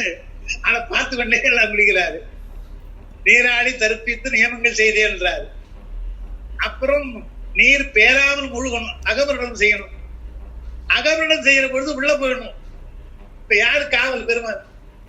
அங்க அது சொல்ல பெருங்காவல் பெற்றாராயின்னு. பொதுவா மக்களை பார்த்து காவலை பார்த்த கூட நம்ம நம்பிக்கை இருக்கா சார், கொஞ்சம் பார்த்துக்கணும் அடிக்கடி சொல்லுவோம். பெருமானத்தை ஒப்பிவித்து விட்டால் அது பெருங்காவல். அதனால அவர் பெருங்காவல் பெற்றோராயின்னு. அவர் யாரையும் நம்மள குளக்கரையில் இருக்கின்ற யாருகிட்ட சொல்லல, ஐயா கொஞ்சம் அகவரணம் பண்ணணும், கொஞ்சம் குழந்தைய பார்த்து சொல்லியிருந்தா நம்ம ஞானசம்பந்தர் கிடைச்சிட மாட்டார். அவர் என்ன பண்ணார்? இவங்களாம் நம்ப கூடாது என்று சொல்லி, பெருமானே நீதான்பா, உன்னுடைய அருளால் பிறந்த குழந்தை, தவம் செய்து பிறந்த குழந்தை அல்லவா, நீ பார்த்துக்கோ என்று பெருங்காவல் பெற்றவராய் மகிழ்ச்சியா முழுனார். கவலைப்படாம அங்கே அகபருடன் உள்ள இருந்து மந்திரங்களை சொல்றாரு. என்னென்ன மந்திரங்களை சொல்ல வேண்டுமோ குறையில்லாம மந்திரங்களை சொல்லிட்டு இருக்காரு. எனவே காலதாமதம் ஆகுது.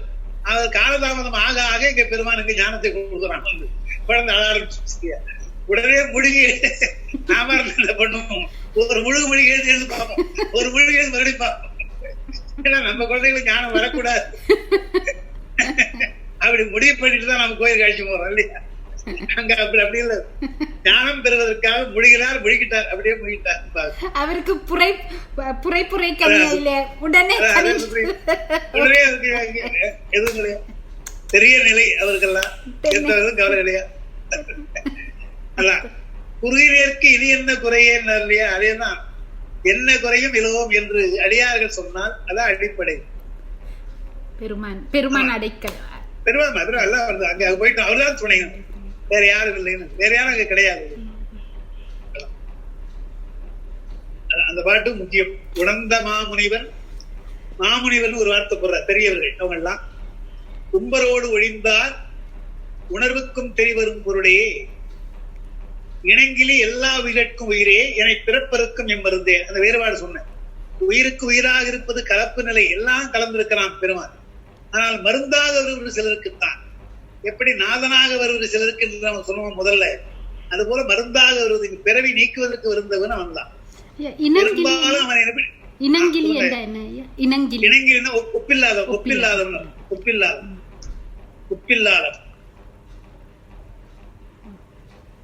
இதை பிறப்பருக்கும் மருந்தே, திணிந்ததோர் இருளில் தெளிந்த தூவெளியே என்றார். இருட்டில் இருக்கிற பொழுது திடீர்னு வெளிச்சம் வந்தா எப்படி இருக்குமோ அது போல, ஆகாயம் தெரிஞ்சால் எப்படி இருக்குமோ அது போல வெளியே. திருப்பெருந்துறையுரை சிவனே, குணங்கள் தான் இல்லா இன்பமே, உன்னை குறுகினருக்கு இனி என்ன குறையே என்று சொல்றார். அது ஒரு பகுதி. அடுத்த பாட்டு முக்கியம்தான், குறைவிலா நிறைவே பாட்டு.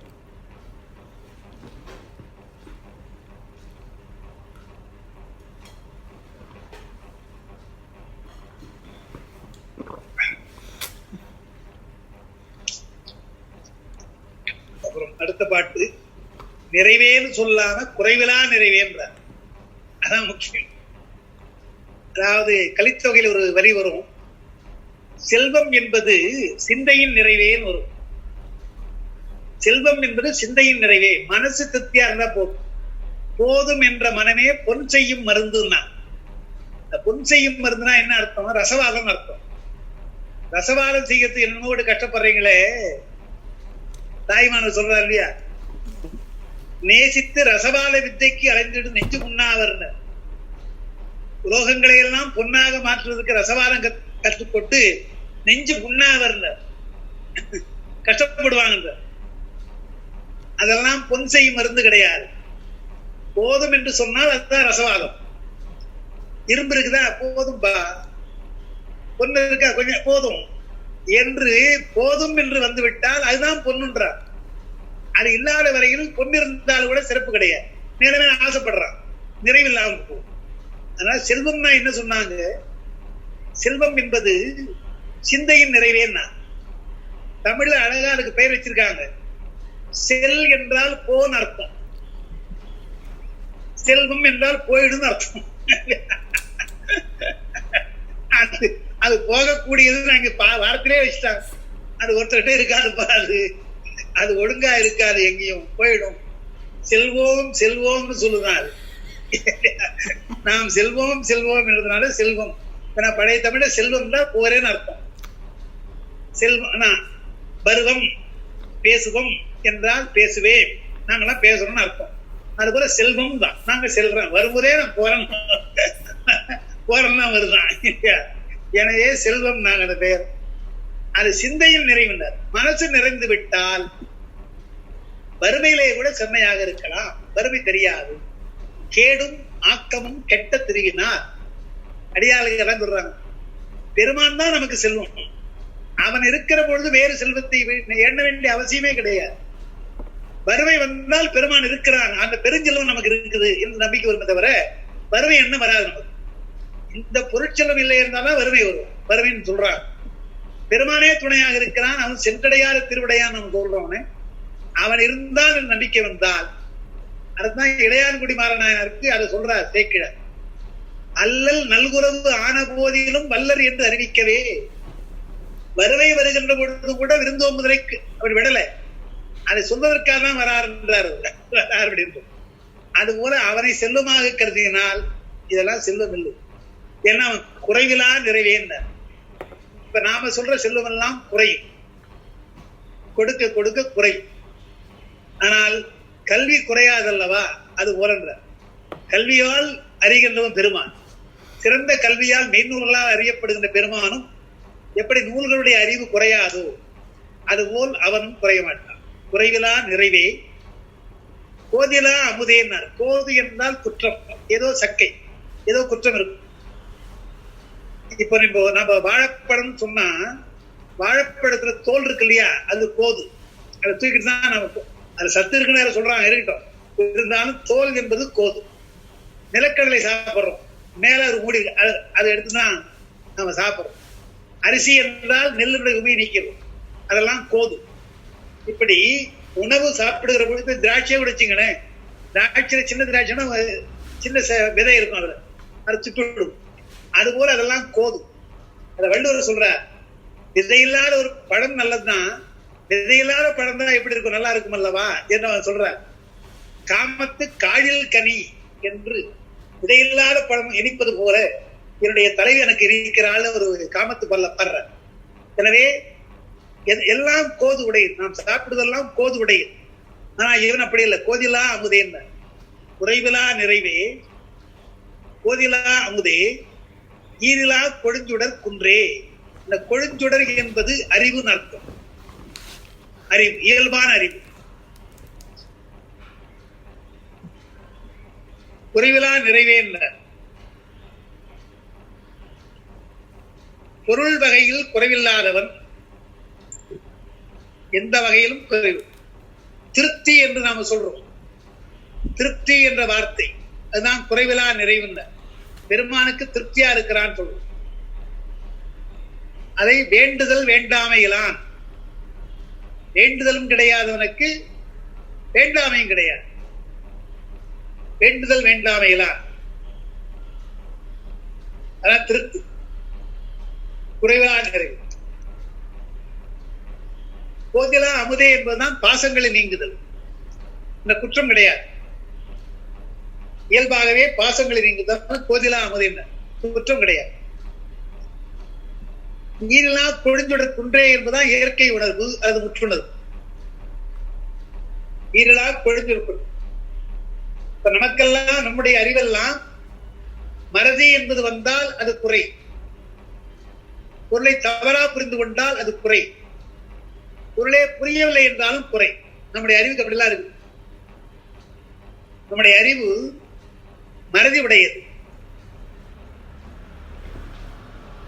அப்புறம் பொருள் புரியாது, நமக்கு பொருள் புரியாது. மறதி உடையதா இருப்பது, மறதி ஒரு குற்றம் தான். சந்தேகம் விபரீதம், ஒன்றை தவறா புரிந்து கொள்றது, அதுவும் குற்றம் தான். எல்லாவற்றையும் அறியாது. எல்லாம் எனக்கு தெரியும், ஏதோ கொஞ்சம் தெரியுங்க சொல்றோம், எல்லாருக்கும் அப்படிதான். ஏதோ ஒரு தொழில கொஞ்சம் தெரியும், அதனால இதெல்லாம் நமக்குள்ள குறைகள்.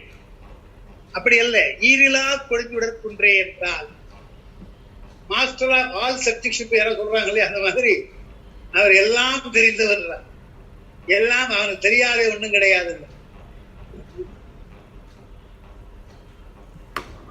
அதான் ஈரிலா கொழுஞ்சுடர் குன்றே. மறையுமாய் மறையின் பொருளுமாய் வந்து என் மனத்திடை மன்னிய மன். மன்னனாக நிலைபெறுகிறான், மனத்திலே நிலைபெறுகிறான். எப்படி? மறையாக, மறையின் பொருளாக. மறை என்பது வேதம் அல்லது நான் மறை வைத்துக்கலாம், அது அருள்நிலை. சொல்லினாலே பொருளை புரிந்து கொண்டுள்ள அருள்நிலை. மறையின் பொருளுமா என்பதனால அனுபவம். மறையினுடைய பொருளை தெரிந்து கொண்டால் அனுபவம், சொல்லை தெரிந்து கொண்டால் அறிவு, அதான் அருள்நிலைன்னு சொல்லுவோம். சொல்லுக்கு பொருளை தெரிந்து கொண்டால் அனுபவம். மறையுமாய் மறையின் பொருளுமாய் வந்து. அப்பா அது என்ன எழுதுறாங்க? மறை என்பது கலைஞானம் எழுதுறாங்க, மறையின் பொருள் என்பது அனுபவ ஞானம் அப்படின்னு எழுதுறாங்க.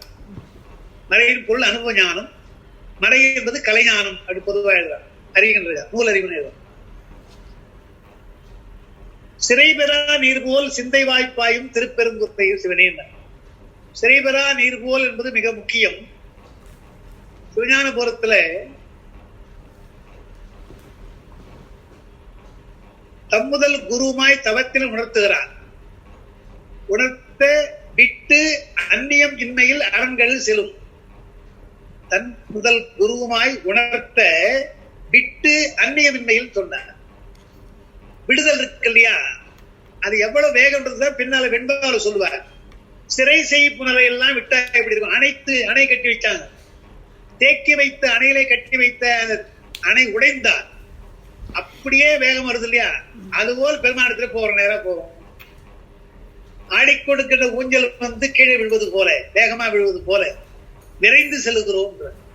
சிறை செய்ப்புணலின் என்று அதை இங்க சொல்றார். பெருமானே, எப்படி என்னுடைய மனத்தை மன்னினாய்? சிறை பெறா நீர் போல். சிறை என்றால் அணை அர்த்தம், தடுக்கின்ற அணை. தடுக்கின்ற தடையில்லாமல் வருகின்ற வெள்ளம் எப்படி வருகிறதோ அதுபோல் சிந்தை வாய்ப்பாய்ந்தாய், என்னுடைய உள்ளத்தை வந்தாய். பாய்ந்து திருப்பெருந்துறை சிவனே, இறைவனே, நீ உடலிடம் கொண்டாய். அதுவும் ஆண்டல் பண்ணுங்க. அந்த உடலிடம் கொண்டாய் என்பதுதான் அது வீர செய்வர்களை எடுக்கிறார். இறைவனே நீ உடலிடம் கொண்டாய், ஈசனே என் உடலிடம் கொண்டான்னு வரும். அந்த உடலிடம் கொண்டாய் என்பதெல்லாம் லிங்கம் கட்டி கொண்டிருக்காங்களே, லிங்காயத் வீர செய்வர்கள், அதை குறிப்பிடாக சொல்றாங்க. மாணிக்க வாசகர் பல இடத்துல உடலிடம் கொண்டாயின்னு வருது. அது வீர செய்வ அடையாளம், லிங்கதாரணம் என்று சொல்றாங்க. அது பொருத்தமா இல்லை. உடல் என்றால் உயிர்னா வச்சுக்கணும், உள்ளம். உடல் என்றால் உயிர் உள்ளம் வச்சுக்கணும். உள்ளத்திலே இருக்கிறான் பெருமான், அதான் அடிப்படை. உடல் இடம் கொண்டாய் என்றால் உயிருக்குள்ளே இருக்கிறாய்னு ஒரு அர்த்தம். உயிர் எங்க இருக்கிறது? உடம்புல இருக்கு. எனவே உயிர் உடம்பே இருப்பதாலே அது இடம் பற்றி உடல் சொல்லுறார். அது பற்றி இருக்கிற இடம் பற்றி உடல் சொல்லுறார். நீங்க எந்த ஊருக்கா? காஞ்சிபுரத்தான் சொல்லுவோம். காஞ்சிபுரத்தான், சென்னையான் அப்படின்னு சொன்னா என்ன அர்த்தம்? உங்களா சிங்கப்பூரான்னு சொல்றாங்க, அவங்க சிங்கப்பூரா அப்படின்னு உங்க பேரெல்லாம் விட்டுட்டு அந்த மாதிரி இடம் பற்றி சொல்றோம் இல்லையா? உங்க பெயரை சொல்லாம இடம் பற்றி சொல்றோம் இல்லையா? அதுபோல் இங்கே உடல் என்பதை இடம் பற்றி சொல்லும். உயிருக்கு உடம்பு இடம். எனவே இடம் பற்றி உடம்புன்னு சொல்றோம். எனவே இறைவனே நீ என் உடலிடம் கொண்டாய் என்றால் உயிருக்கு இடமாக இருக்கிற உடம்பு அது உள்ளத்தை குறிப்பது என்றால் உயிரை குறிப்பது. அப்ப உயிரிலே கலந்திருக்கிறான் பெருமான்றது. அதுதான் அப்பர் பெருமான் பாட்டு எடுத்து போட்டுருக்கான்.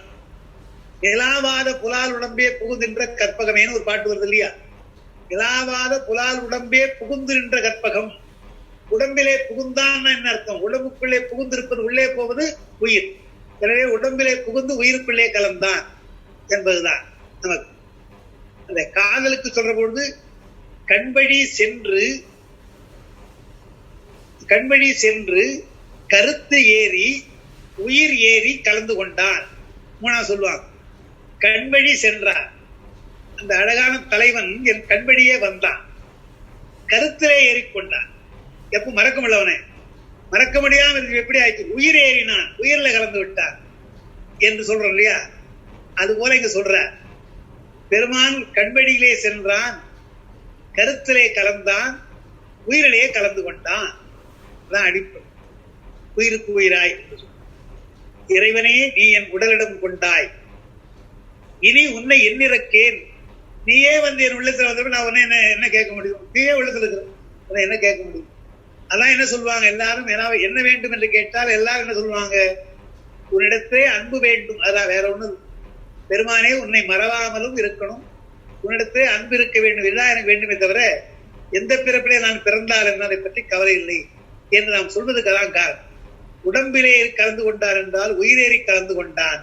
அவனை மறவாமை, அவன் அன்பை மறவாமை தான் நமக்கு அடிப்படை. இனி உன்னை எண்ணிறக்கேன், வேறு நான் ஒன்றும் இறக்க வேண்டிய அவசியம் இல்லை. அடுத்தது,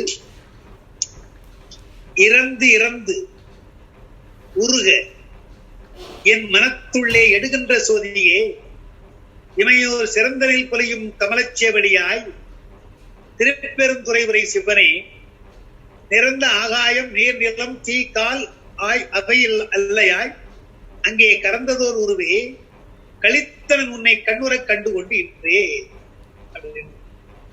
என்ன சொல்றார்? என் மனத்துள்ளே உன்னை நான் பார்க்க வேண்டும், எழுகின்ற சோதியாக பார்க்கும். பார்ப்பதற்கு என்ன நிபந்தனை? இறந்து இறந்து உருக உருக உண்டா போடணும். இறந்து என்றால் 2 இறந்து போட்டார் இல்லையா? எனவே உருகன்றத இன்னொரு உருக போடுவோம். இறந்திறந்து உருக உருக என் மனத்துள்ளே எழுகின்ற அந்த உருக என்பது அடுக்கா சொல்லணும். இறந்து இறந்து உருக உருக.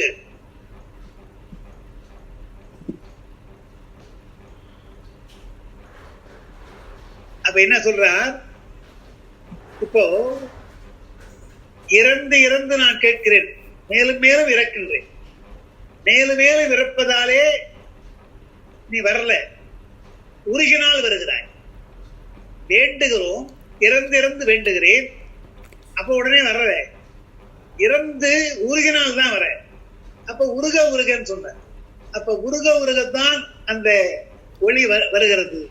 எது போல என்றால், எண்ணெய் விளக்கு ஏத்திரம், அகல விளக்கு ஏத்திரம் சொன்னா, நாம் இப்பொழுது எண்ணெய் ஊத்தியாச்சு, திரிய நன்றாக திருப்பி போட்டாச்சு. இதெல்லாம் இறந்து இறந்து.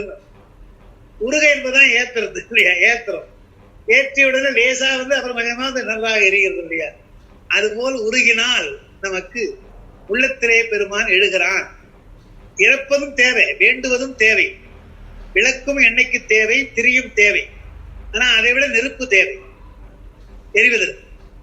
அதுபோல் பற்றி கொள்கின்ற நெருப்பை போல பெருமானை பற்றி கொள்கின்ற அன்பு நமக்கு வந்து வர வேண்டும்.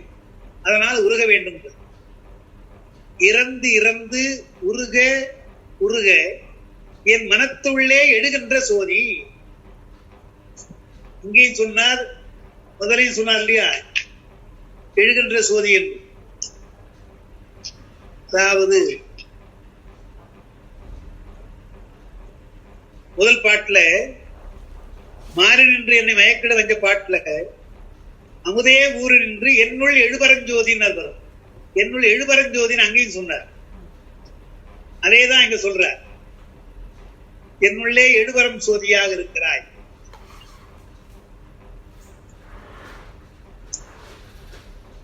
இறைவனே, நீ கொடிஞ்சுடற்குன்றாக இருக்கிற நீ என் மனத்துள்ளே எழுகின்ற சோதியே, இமையோர் சிறந்தனில் பொலியும் கமலச்சேவடியாயின. அந்த சிறந்தனில் பொலியும்னா பெருமானுடைய உருவத்திருமேனி அவர்களுக்கு தெரிகிறது.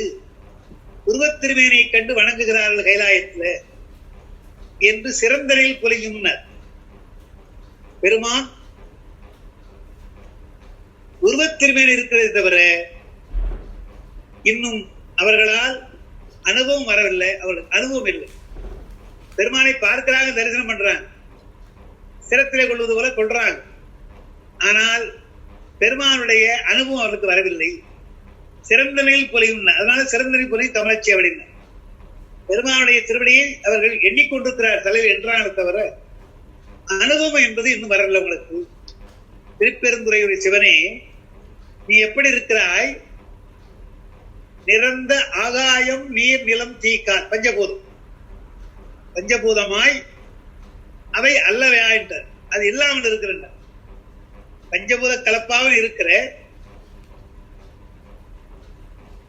அது அல்லாமல் இருக்கிற பஞ்சபூத கலப்பு அல்லாமல் இருக்கிறாய். அல்லையாயின் உண்மையுமாய் இல்லையுமானாரு, அன்னையுமான அது மாதிரி, இன்மையுமான அது மாதிரி ஆகாயமாக இருக்கிறாய், நீர்நிலமாக இருக்கிறான்னு பார்த்தா அப்படி இருந்தாலும் நீ அவை அல்ல, அவை அல்லவாய்.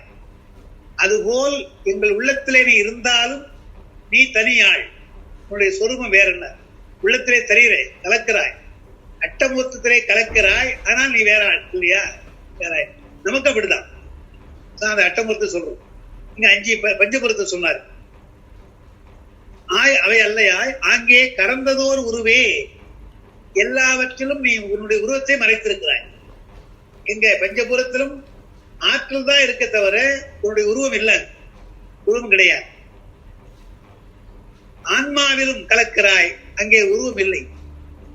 உருவத்தை கடந்த நிலையில் இருக்கிறாய். அப்படிப்பட்ட நீ நான் கழிக்கும்படியாக கண்ணுக்கு தெரிந்தாய். கடந்ததோர் உருவே, அதாவது பஞ்சபூதங்கள் எல்லாம் கடந்த உருவாக இருக்கிற நீ கழித்தனன் உன்னை கண்ணுறக் கண்டு கொண்டு, உன்னை கண்ணாலே பார்த்து நான் நின்று கழித்தேன். இன்றைக்கு நேராக பார்த்தேன், நேராக பார்த்து கண்ணுறக் கலந்து கண்ணிலே பார்த்தேன். கண்ணுறக் கண்டு கொண்டு, கண்டு கொண்டுதான் கண்டு நடத்தும். நீ கடந்த உருவம். ஆனால் இவரே சொல்றார், அன்பர் உள்ளம் கடந்தில்லா கல்வனே. இவரே சொல்றார், அன்பருடைய உள்ளத்திலே மறைந்திருக்க மாட்டான். எனவே எங்களுக்கெல்லாம் நீ காட்சி தந்தாய், உன்னை நான் பார்த்தேன் என்றால் நான் உன்னுடைய அன்பர் அல்லவா என்று நிறந்த ஆகாயம் நீர்நிலம் தீக்கால் ஆய், அப்படி ஆகி அவை அல்லையாய், அப்படி ஆகின்றாய் அல்லையாய் இன்னுமா இருக்கு. அங்கே கடந்ததோர் ஒருவே கழித்தல் உன்னை கண்ணுற கண்டு கொண்டுகின்றே என்றால் பஞ்சபூதங்களாகவும் நீ இல்லை, ஏன்னா அதெல்லாம் இருக்கிற. ஆன்மாவாகவும் நீ இல்லை, இரண்டு சுடராகவும் நீ அல்ல. ஆனா இப்படிதான் இருக்கிற, நீ எல்லாமாக இருக்கிறாய். ஆனால் நீ தனியாய், என் உயிரிலே கலந்தாலும் நீ தனியாய். எனவே அப்படிப்பட்ட எனக்கு என்ன வாய்ப்பு, உன்னை கண்ணாலே பார்த்த வாய்ப்பு எனக்கு இருக்கு. நீ அது தடத்த லட்சணம் தான் இருந்தாலும் பெருமான் எடுத்த அருள் உடம்பு அல்லவா, அந்த அருள் உடம்பை காணுகின்ற காட்சி எனக்கு கிடைத்தது அல்லவா, அது பெருமை அல்லவான்ற. பஞ்சபூதங்கள் தலைகீழான் எல்லாம் தெரிய போறது கிடையாது. இரு சுடரும் அப்படிதான், அதான் சடப்புல அது தெரியாது. அறிவான பொருளா இருப்பது தேவர்கள், அவங்களும் பார்க்கிற, தேவர்களும் பார்க்கிற. அப்ப மானிடர்கள்ல அருள் பெற்றவர்கள் தான் பார்த்திருக்கிறார்கள், எல்லாரும் பார்க்கல. அப்ப எனக்கு எவ்வளவு பெரிய பெருமைன்றார். இதெல்லாம் கடந்தவன் நீ எனக்கு அருள் புரிந்திருக்கிறாயே திருப்பெருந்துறையிலே என்றார்.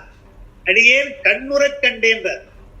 பாட்டுல கண்முறைன்றார், கண்ணாலே பார்த்தேன், கண்ணால் யானும் கண்டேன் அங்க சொல்றார் இல்லையா, அதே போல இங்க சொல்றார் கண்ணுறக் கண்டேன்.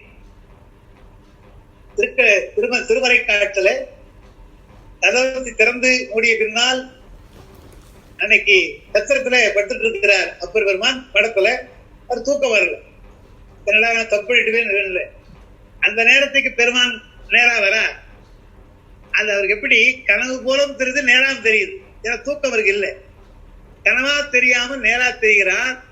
திருவாயூருக்கு வா என்று சொன்னது கேட்குது அவருக்கு. பெருமானை பார்க்கிறார், எழுதுகிறார். எழுந்தா கொஞ்சம் போயிட்டே இருக்கிறார், பக்கத்துல இல்லை. எழுந்தா பக்கத்துல பார்க்கணும், இல்லை கொஞ்சம் தொலைவாரு, அங்க போனா போயிட்டே இருக்க. போக போக ஓடுறார். அப்புறம் தான் ஞானசம்பந்தர் வருகிறார். அப்ப அங்க என்ன சொல்றார் அவர்கிட்ட, கழிய கண்டிலேன் கண்ணெதிரே கண்டேன்ற.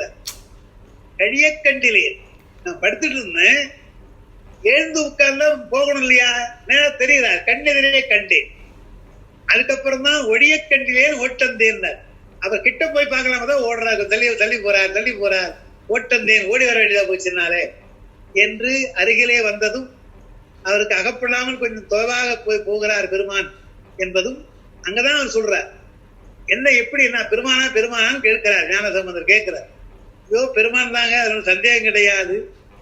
பாடி பரிசு பாடி பெற்ற பழங்காசு அங்க திருவிழிமடையிலே பாடி வாட்டம் தவிர்ப்பார் அவர் போரும்ன்ற. திருவிழிமடையிலே படிக்காசு கொடுத்தாரே அந்த பஞ்சம் தீர்க்க, பாடி வாட்டம் தீர்ப்பார் அவர் போல எனக்கு இருந்தது என்று திருவிழிமடலை அந்த ஞாபகம் வருது என்றெல்லாம் அவனை பார்த்தா அப்படி பெருமான் காட்சி அளிக்கிறான். அதுக்கப்புறம் வாய் போல மறைந்து போகிறார். அங்கே வாய் என்று சொன்னால் அது என்கிறோன்ற, எங்கேசு என்று சொல்லும் வாய்மூர் அங்கே வான்னு சொன்னான் பெருமான், அது என்னன்னு தெரியல எனக்கு என்றெல்லாம் அந்த பாட்டு முழுமையும் அனுபவம் அப்படியே அவர் பெருமானை பார்த்த அனுபவம் இருக்கிறது. இன்னைக்கு நாம் திருக்கடவுள் அந்த திருமறைக்காட்டு போறா அந்த நினைவு நமக்கு வரும். திருமறைக்காடு திருவாயூர்லாம் ஒன்னா தரிசனம் பண்ண வேண்டிய தலங்கள் அதெல்லாம் காட்சி தந்தது. அதான் இங்க சொல்ற கண்ணார கண்டேன்ற போல கண்ணுறக் கண்டு கொண்டே. பஞ்சபூதங்களை கலப்பாக இருந்தாலும் உன்னை கண்ணார கண்டு கொண்டேன். இறந்து உருக என் மனத்துள்ளே எழுகின்ற சோதியே இமையோர் சிறந்தனில் பொலியும் கமலச்சேவடியாய் தாமரை போன்ற சேவடி உடையினை திருப்பெருந்துறை உரை சிவனே நிறந்த ஆகாயம் நீர் நிலம் தீக்கால் அவையல்லவாய் அங்கே கடந்ததோர் உருவே மறைந்திருக்கிறாய், எல்லாத்தையும் மறந்திருக்கிறாய். ஆனால் உன்னை நான் கண்டு கழித்தனன், கண்முறக் கண்டு இன்றே கழித்தனன் உன்னை கண்டு கழித்தேன், கண்ணார கண்டு கழித்தேன் பாட்டுல அவரை காட்சி கிடைத்தனை சொல்லுகிறார், ஒரு அகச்சான்றாக சொல்லுகிறார். அது நான் பார்க்க அகச்சான்றா இருக்கு.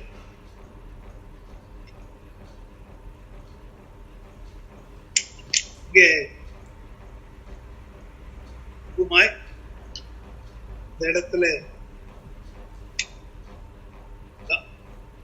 உள்ளவா காண வந்த விளையினார் அங்க இல்ல, கண்ணார கண் என்று இங்கதான் சொல்றாரு.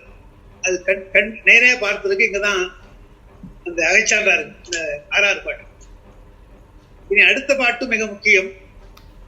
திருவாசகத்தினுடைய இருதய பாட்டுன்னு சொல்லுவாங்க. அதை கண்ணார கண்டது வெளியே கண்ட காட்சி, இப்ப உள்ளே காணுகின்ற காட்சியை சொல்றாரு இந்த பாட்டுல. உள்ளே காணு அதான் இன்று எனக்கு அருளி இருள் கடிந்து உள்ளத்து எழுகின்ற ஞாயிறே போன்று நின்றனின் தன்மை நினைப்பற நினைந்தேன் நீயலால் பிரிதுமற்றியின்மை சென்று சென்று அணுவாய் தேய்ந்து தேய்ந்து ஒன்றாம் திருப்பெருந்துறை உரை சிவனே ஒன்றும் நீ அல்லை அன்று ஒன்று இல்லை யார் உன்னை அறியிருப்பாரே. நல்ல பாடல். அவருடைய அனுபவத்தை அப்படியே பாடுறா. அந்த இன்று எனக்குன்றார், இப்பொழுதுன்னு அர்த்தம். இன்றைக்கு அருளினாய் இருள் கடிந்தாய். அந்த இருள் என்பதனால் ஆணவம், ஆணவத்தை கடிந்தான் பெருமான். அதனால் உள்ளத்து எழுகின்ற ஞாயிறுன்ன, எழுகின்ற ஞாயிறு சொல்லாம உள்ளத்து எழுகின்ற ஞாயிறுன்ன. உள்ளத்திலே எழுகின்ற ஞாயிறு வேறுன்னு அர்த்தம். வெளியிலே தோன்றுகிற கிழக்கிலே தோன்றுகின்ற ஞாயிறு வேறு, இது வேறு. அதை தியானம் பண்ற போது அப்படி சொல்றாங்க. இருதயத்தில தியானம் பண்ணணும்னு சொன்னா மூலாதாரத்திலிருந்து சுவாதிஷ்டாந்து வரவே இந்த 6 ஆதாரங்கள்ல அந்த அநாகதம் என்பது இதயம்னு பொதுவாக வச்சுக்கிறோம். நாம இதயம் அல்ல, பக்கத்துல அது நேரா இருக்க இடம், நேராக இருக்குது. இடப்பக்கம் கொஞ்சம் ஒதுங்கி இருக்குது, அது இடம் நோக்கி நம்ம இதயம்னு சொல்லிக்கிறோம். இது வேறு. இது ஒரு தாமரை வடிவம் போல வேறாக வரும். தியானத்துல கவிழ்ந்த தாமரை போல் வரும், அது எட்டிதழ் தாமரையாக அது இருக்கும் என்றெல்லாம் அது யோக நிலை சொல்றாங்க. அங்க வருகின்ற இதய தாமரை என்பது வேறு, இது இதயம், அது இதய தாமரை என்று அதை பிரிக்கிறார். அதுதான் முக்கியமா. அது என்ன காரணம் சொன்னா, சுடர் என்று சொன்னால் அது நேராதான் போகுமே தவிர வளையாது. நமக்கே தெரியும், ஒளி வளையாதுன்னு தெரியும். அது போல ஆதாரம் மூலாதாரத்திலிருந்து சுவாதிஷ்டானம் வந்து எழுகின்ற அந்த சுடர் மேல அப்படியே போற பொழுது இங்கதான் வரணும். இந்த இடம் இதயம் இருக்கு, இங்க அது இங்கேதான் சுடராகலாம் தியானிக்கும், அங்க சுடராக தெரியும். அதைத்தான் சொல்றார். இன்று எனக்கு அருளி இருள் கடிந்து உள்ளத்து எழுகின்ற ஞாயிறே போல் இங்க வருகிறாய். அதை சொல்லுகிற பொழுது இதயம் இருக்குது, அதுல ஒரு பிளவு இருக்குதுலாம் சொல்றான். அதன் மேலே இருக்கிறது, மேலே விளக்கு புரி போல வைக்கணும்ன்றான். அது பொதுவா புரியறதுக்காக சொல்றது. உண்மையா எல்லா யோக நூலை பார்த்தீங்கன்னா இந்த இதயம் என்பது வேறு, இதய கமலம் என்பது வேறுதான். இந்த இடத்துல தியானிப்பது, இங்கதான் பெருமான் இருப்பதாக இனி தியானிக்கிறோம். அதை நம்ம அடிப்படையா வச்சுக்கணும். அப்ப எழுகின்ற ஞாயிறே போன்று நின்றனின் தன்மை நினைப்பற நினைந்தேன்னா என்ன அர்த்தம்? வேறு எந்த விதமான நினைவும் எனக்கு இல்லை, உன்னை தவிர வேறு எந்த நினைவும் எனக்கு இல்லை. அதான் நினைப்பறன்னு. வேறு நினைவு கிடையாது, வேறு நினைவில்லாமன்றார். இங்க அது எழுதுவாங்க, நினைப்பற நினைந்தேன்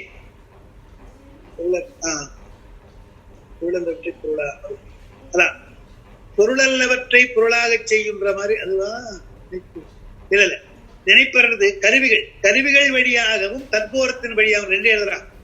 நினைப்பறை என்பதற்கு கருவிகள் தான் எனக்கு நினைப்பை தரும். எனவே கருவிகள் வழியாக நான் பார்க்கல.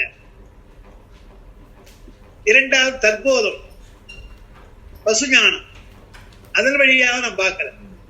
அப்ப பாச ஞானத்தின் வழியாக நாம் பார்க்கல, பசு ஞானத்தின் வழியாக நினைக்கிறார். அந்த மாதிரி நினைப்பார் அல்ல, வேறு துணை இல்லாமல். உன் திருவருள் வழியே நான் நினைந்தேன். அப்ப நினைப்பற நினைந்தேன் என்றால் உன்னுடைய திருவருளாலே நான் நினைக்கிறேன். அப்பதான் இந்த எழுகிற ஞாயிறு கருவிகளாலோ அல்லது தற்போரத்தினாலோ வருவதல்ல, உன் அருளால் வருவது. நின்றனி தன்னை நினைப்பற நினைந்தேன், நீ எல்லால் பிரிது மற்ற இன்மைன்னு வேற எந்த பொருளும் தெரியல. அப்படி எண்ணுகிற பொழுது வேற என்ன, நீதான் எல்லா இடத்துலையும் நீதான் இருக்கிற, வேறு பொருள் தெரியவில்லை. அந்த கந்தர் அனுபூதியில சும்மா இரு சொல்லறை என்றாலுமே அம்மா பொருள் ஒன்றும் அறிந்திலேன், பொருள் ஒன்று அறிந்திலேன் என்றாலும் அதேதான், வேறு பொருள் எதுவும் எனக்கு தெரியல, நீதான் தெரிகிறாய் என்று சொல்வது போல எல்லாம் நீயாக இருக்கிறாய், விஸ்வரூபமாக தெரிகிறது.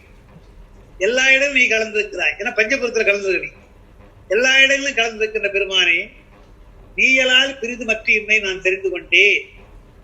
இப்ப என்ன ஆகிறது, என்னுடைய ஆன்மா சென்று சென்று அணுவாய் தேய்ந்து தேய்ந்து ஒன்றாம். உயிர் தேயாது, உயிருடைய குற்றங்கள் நீங்க அப்படி சொல்ற, சென்று சென்று அணுவாய் தேய்ந்து தேய்ந்துன்னா குற்றங்கள் எல்லாம் அப்படி நீங்கி போகிறதுன்னு அர்த்தம். கொஞ்சம் கொஞ்சமாக நீங்குகிறது. அதான் சென்று சென்று, அதாவது ஒரு குற்றத்தை நீங்க வேண்டும் என்றால் உடனடியாக நம்மால் நீங்க முடியாது, கொஞ்சம் கொஞ்சமா தான் விடணும். அடிப்படையாக மருத்துவர்கள், நீங்க சிகரெட் பிடிப்பீங்களா? ஆமா, ஒரு நாளைக்கு எத்தனை? 10, சரி அது 8 ஆக்கு 5 ஆக்குன்னு சொல்றாங்க. அந்த மாதிரி பற்று நீங்க வேண்டும் என்றால் உடனே அல்ல, யாதரின் யாதரின் நீங்கியாந்தாரு. எதுல கொஞ்சம் கொஞ்சமா எது விட முடியுமோ கொஞ்சமா விட்டு கடைசியில முற்றுமா நீங்குங்க என்றுதான் சொல்ற. அதனால சென்று சென்று என்றால் சிறிது சிறிதாக பாசங்களில் நீங்குதல். அந்த ஆன்மா கொஞ்சம் கொஞ்சமாக நீங்குகிறது. தேய்தல் என்பது கிடையாது. தேய்தல் நம்ம சொல்றோம், அது அணுவாய் ஒன்றாம் என்றால், அணுவாவதும் ஒன்றாவதும் இருக்கிறதுனால தேய்தல் முதலையெல்லாம் இருக்கு இல்லையா, அதெல்லாம் அதனுடைய வியாபாரம்னு எழுதுறாங்க. அப்பா தேய்தல் என்றால் வியாபாரம் என்றால் வியாபரித்தல், எல்லாவற்றையும் ஏற்றுக்கொள்வது. ஆன்மா என்னென்ன அறிகிறது, எல்லாவற்றையும் அறியுது இல்லையா, அதெல்லாம் கொஞ்சம் கொஞ்சமாக தேய்தல். அந்த அறிவெல்லாம் மங்கி போதல், மற்ற பொருள்களை அறிகின்ற அறிவு தேய்ந்து போதல், அதான் தேய்தல். அப்போ சென்று அணுவாக போச்சிருந்தோம், அது சின்னதா போச்சிருந்தோம். அது ஒரு அளவுக்கு தானே தவிர அணு போல நல்ல, அணு போல சொல்லக்கூடாது. சென்று சென்று அணுவாய் என்றால் அறிவு இச்சை செயல் மூன்றும் பிற பொருள்களை நாடுதல், அது இல்லாமல் பெருமானையே நாடுதல். அறிவு இச்சை செயல் மூன்றும் பெருமானுக்கே மாற்றிக்கொள்ளும். உலகப் பொருள்களை நாக்குவது கிடையாது, உலகப் பொருள்கள் எதுவும் இல்லாமல். இந்த பாட்டுக்கு விளக்கம் போலத்தான் செம்மலர் நொன்றால் செயல்பட்டா பாட்டு சிவஞானபுரத்துல கடைசி நூற்பா இருக்கு இல்லையா, செம்மலர் நொன்றால் செயல்பட்டா அம்மலம் கழியின் பாட்டுக்கு சீவன் முத்தர்களுக்கு அவர் எழுதுறார். சீவன் முத்தர்களுக்கு அறிவு இச்சை செயல் 3 இருக்குது. இந்த 3ம் எங்கே வியாபரிக்கும், எங்க போகும் கலக்கும் என்றால் சீவன் முத்தர்களுக்கு உலகத்துல போகாது, உலகத்துல போகாது. அப்படி உலகத்துக்கு போகாம இருக்க என்ன செய்ய வேண்டும் என்றால், அந்த மலவாதனை தாக்கினால் அறிவினாலே கழிக்கும். அறிவினால் ஞான அறிவு, அது அம்மலம் கழியினர். அம்மலம் மலவாதனை, மலவாதனை வந்தால் மீண்டும் படை நினைவு வந்தால் அதை கழிக்கணும், அதுக்கு அறிவினாலே. அப்ப அறிவு அங்க போகும். அப்புறம் அம்மலம் கழி அன்பரோடு மறியினர், அன்பரோடு மறுவ வேண்டும். அடியாரோடு மறுவதல் தான் இச்சை, அவரோடு பொருந்திருப்பது இச்சை இல்லை, அன்பரோடு மறி. அதுக்கப்புறம் மாலரை நேயம் அலைந்தார் வேளமும் ஆலயம் தானும் அவரை தொழுதல், அது செயல். திருவேடத்தை தொழுதலும் திருக்கோயிலை தொழுதலும் செயல் என்று அறிவு இச்சை செயல் 3ம் இப்படி மாறிப்போகும், படைமாற்றமாகும் என்கிறார். அந்த பாட்டை ஞாபகம் வச்சுக்கணும்.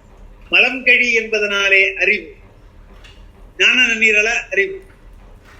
அன்பரோடு கலந்திருப்பதாலே இச்சை விருப்பம். செயல் என்பது தவவேடத்தை வணங்குதலும், அடியார் தவவேடத்தை வணங்குதலும் திருக்கோயில் தரிசனமும் செயல். அதான் சொல்ற. அது போல இங்கே நீயலால் பிரிதுமற்றின்மை தெரிந்தது எனக்கு. சென்று சென்று அணுவாய் தேய்ந்து தேய்ந்து ஒன்றாக நான் போகிறேன். ஒன்றாம் உன்னிடத்திலே நான் அடைகிறேன், இறைவனிடத்திலே அடைகிறேன். ஒன்றாம் திருப்பெருந்துறை சவனே, அப்படி இருக்கிற பொழுது ஒன்றும் நீ அல்லை, அன்றி ஒன்று இல்லை. உன்னைத்தான் நான் அறிகிறேன், வேறு ஒரு பொருள் கிடையாது. ஒன்றும் நீ அல்லை. பஞ்சபூதங்களை பார்த்தா நீ கிடையாது, ஆனால் நீ இல்லாம அவையெல்லாம் கிடையாது. எனவே பஞ்சபூதங்கள் எல்லாம் நீயா என்றால் அது நீ அல்ல, ஆனால் நீ இல்லை என்றால் பஞ்சபூதங்கள் கிடையாது. ஒன்றும் நீ அல்லை, அன்றி ஒன்று இல்லை. யார் உன்னை அறிவிப்பாரு? இப்படி இருக்கிற பொழுது யார் உன்னை அறிவார்கள்? அறிய வேண்டும் என்றால் நீ பஞ்சபுரத்துல ஒன்னா இருக்கணும், அல்லது 2 சுடர்கள் ஒன்னா இருக்கணும், இல்ல ஆன்மாவிலையாவது ஒன்னா இருக்கணும். எதுவுமே இல்லாம இருக்கிற உன்னை எப்படி நாங்கள் உணர முடியும்? யார் உன்னை அறிவிப்பாரே? இந்த ஆன்மாவிற்கு பொருள்களை உணர்ந்திருக்கிறது, தன்னை உணர்ந்திருக்கிறது, அவ்வளவுதானே தவிர இறைவனை உணர்வு. எனவே ஆன்மாவிலாலும் உணர முடியாது. யார் உன்னை அறிவிப்பார் என்றால் நீ தான் அறிவிக்கணும். நீ உன்னை தவிர யாரும் கிடையாது. நாவே பேச்சுல சொல்லுவோம், என்னங்க இது நடக்குமா நடக்காதா? கொரோனா கூட சொல்றீங்களேன், கொரோனா எப்பங்க முடியும்னு கேட்டா யாருக்குங்க தெரியும்? பெருமானுக்கு தான் தெரியும் என்று, கடவுளுக்கு தான் தெரியும் சொல்றோம் இல்லையா? அது போல யார் உன்னை அறிவிப்பாரே என்றால், பெருமானே நீயே இருந்து எங்களுக்கு அறிவிக்காமல் நாங்களே யார் வந்து அறிய முடியும்? யாரும் அறிய முடியாது. அது அர்த்தம். சென்று சென்று அணுவாய் தேய்ந்து தேய்ந்து ஒன்றாம் திருப்பெருந்துறை உரை சிவனே, ஒன்றும் நீ அல்லை, அன்றி ஒன்றில்லை, யார் உன்னை அறிவிப்பாரே. இந்த பாட்டை அப்படியே எடுத்து சங்கப்பிரகாரத்துல உமாவலிதம் சொல்ற. முழுப்பாட்டை சொல்லாம சென்று சென்று அணுவாயின்னு சொல்ற. சங்கப்பிரகாரம் சைவவாதி சில கொள்கையை சொல்ற பொழுது அவனை மறுப்பதற்காக, சைவவாதியை மறுப்பதற்காக திருவாசகத்தை எடுத்து சொல்றார். இந்த பாட்டை அவர் எடுத்து சொல்றார். அதனால இப்ப நம்ம அந்த பாட்டை பார்க்கலாம் கொஞ்சம். அதாவது என்னன்னா, சங்கப்பிரகாரத்தை பார்க்கலாம். அதாவது இங்கேயே நீங்க பார்த்தீங்கன்னா, உடையாள் உண்டன் நடுவிற்குன்னு ஆரம்பிச்சா இல்லையா? உடையாள் உண்டன் நடுவிற்கும் அடியார் நடுவன் பாட்டுல உடையாள் உண்டன் நடுவிற்கும் உடையாள் நடுவு நீ இருத்தி என்பது காரண பஞ்சாட்சரம். அடியே நடுவில் இருவீரும் இருப்பதா என்பது முத்தி பஞ்சாட்சரம். இங்க 2 சொன்னார். இங்க முத்தி பஞ்சாட்சத்துக்கு அப்புறம் சென்று சென்று அணுவாய் தேய்ந்து தேய்ந்து ஒன்றாக. அப்ப முத்தி பஞ்சாட்சரம் காரணம் மகா காரணம் என்று இங்க சொல்ற. இந்த 2 இங்க சொல்ற. அது அடிப்படையா பார்க்கும். சென்று சென்று அணுவாய் தேய்ந்து தேய்ந்து ஒன்றாக என்பது காரண பஞ்சாட்சரத்தை மகா காரணத்தை சொல்றான்னு பார்க்கும். முத்தி பஞ்சாட்சரத்தை எப்படி போகுதுன்றதுக்கா இதை எப்படி சொல்றா? இந்த பாட்டை எப்படி அங்க உமாவலி சிவம் சங்கப்பிரகாரத்துல எப்படி அவர் விளக்குகிறார் என்பதை மட்டும் பார்க்கலாம். உங்களுக்கு புத்தகம் சங்கப்பிரகாரம் இருந்தா பாருங்க, இல்லைன்னா நான் அந்த விஷயத்தை சொல்லிடுறேன்.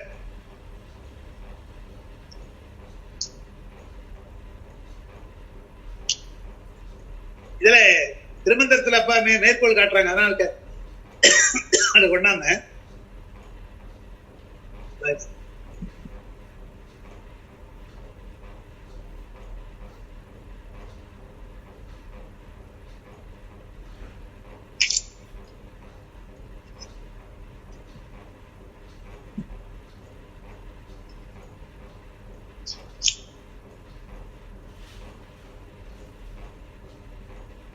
அதாவது திரு சொல்ற பொழுது தூல பஞ்சாட்சரம் சூக்கு பஞ்சாட்சரம் சொல்றாரு திருமந்திரத்துல. இந்த மகா காரண பஞ்சாட்சரம் வருது.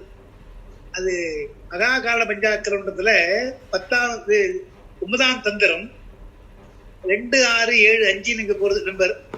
அது மகா காரண பஞ்சாட்சரம் பார்த்தா தெரியும், அந்த தலைப்புல வரும்.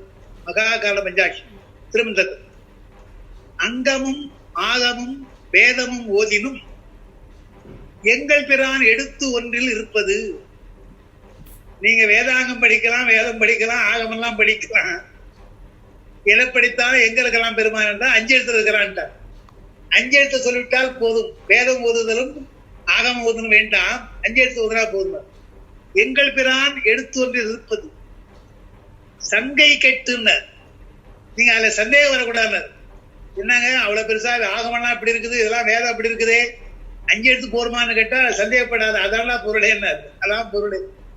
சங்கை கெட்டு என்று சொன்னால் அந்த சந்தேகம் எல்லாம் உனக்கு இல்லாமல் அவ் எழுத்து ஒன்றையும் சாதித்தால், எழுத்து ஒன்று, எழுத்து 5 இருப்பது எழுத்து ஒன்றில் தான் இருக்கிறான் பெருமான். எங்கள் பிரான் எழுத்து ஒன்று என்றால் சிகாரம், அந்த சிகாரத்துல இருக்கிறான்றது ஒன்றை சாதித்தால் அங்கரை சேர்ந்த அருங்கலம் ஆமேன். அதுக்கு என்ன விளக்கம் அப்பா சொல்றாங்க? வேதம் வேதாங்கம், வேதாந்தம் முதலாக உள்ள அனைத்து நூல்களையும் ஒருவன் ஓதி உணர்ந்தாலும் எங்கள் பெருமானாகிய சிவபெருமானை அவன் உணர்தல் இயலாது. ஏனென்றால் சிவன் இருப்பது ஓர் எழுத்திற்குள்ளே, அதாவது சி என்னும் எழுத்திற்குள்ளேதான்.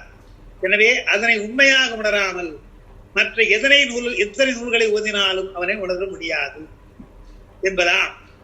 இது கேட்பதற்கு மிக வியப்பாய் இருக்கும். ஆகையால் இது உண்மையாக இருக்க முடியுமா என்ற ஐயம் எழுந்தால், ஐயம் எழாமல் இருப்பது அரிது. அதை முன்னை தவத்தாலும் குரு அருளாலும் அந்த ஐயம் நீங்க பெற்று அதனை உறுதியுடன் சாதித்தால் அங்கனம் சாதிக்கின்ற ஆன்மா தான் என்றும் அடைந்து அறியாத அழகிய கரையை அடைந்த மரக்கலத்திற்கு ஒப்பாகும். இந்த சி என்ற சந்தேகம் வரக்கூடாது உங்களுக்கு. அது ஞானத்தினாலும் குரு சிவஞானம் குரு இவர்களால் நீ அதை உணர முடியும், சி என்ற பொருளை உணர முடியும். அப்படி உணர்ந்து விட்டால் நீ பிறவி கரைக்கு போயிடும், கரையை சேரலாம். மரக்காலம் கப்பலை கடலை விட்டு போவது போல என்று கரைக்கு வந்தது போல என்று எழுதுறார். அதனால பிறவியாகிய கடலை கடப்பதற்கு இந்த ஓர் எழுத்து நமக்கு பயன்படும். இங்கதான் விளக்குறாங்க, இந்த இடத்துல விளக்குறாங்க. என்னன்னா தூலம், சூக்குமம், அதிசூக்கமும், காரணம், மகா காரணம் என்று 5 வகை.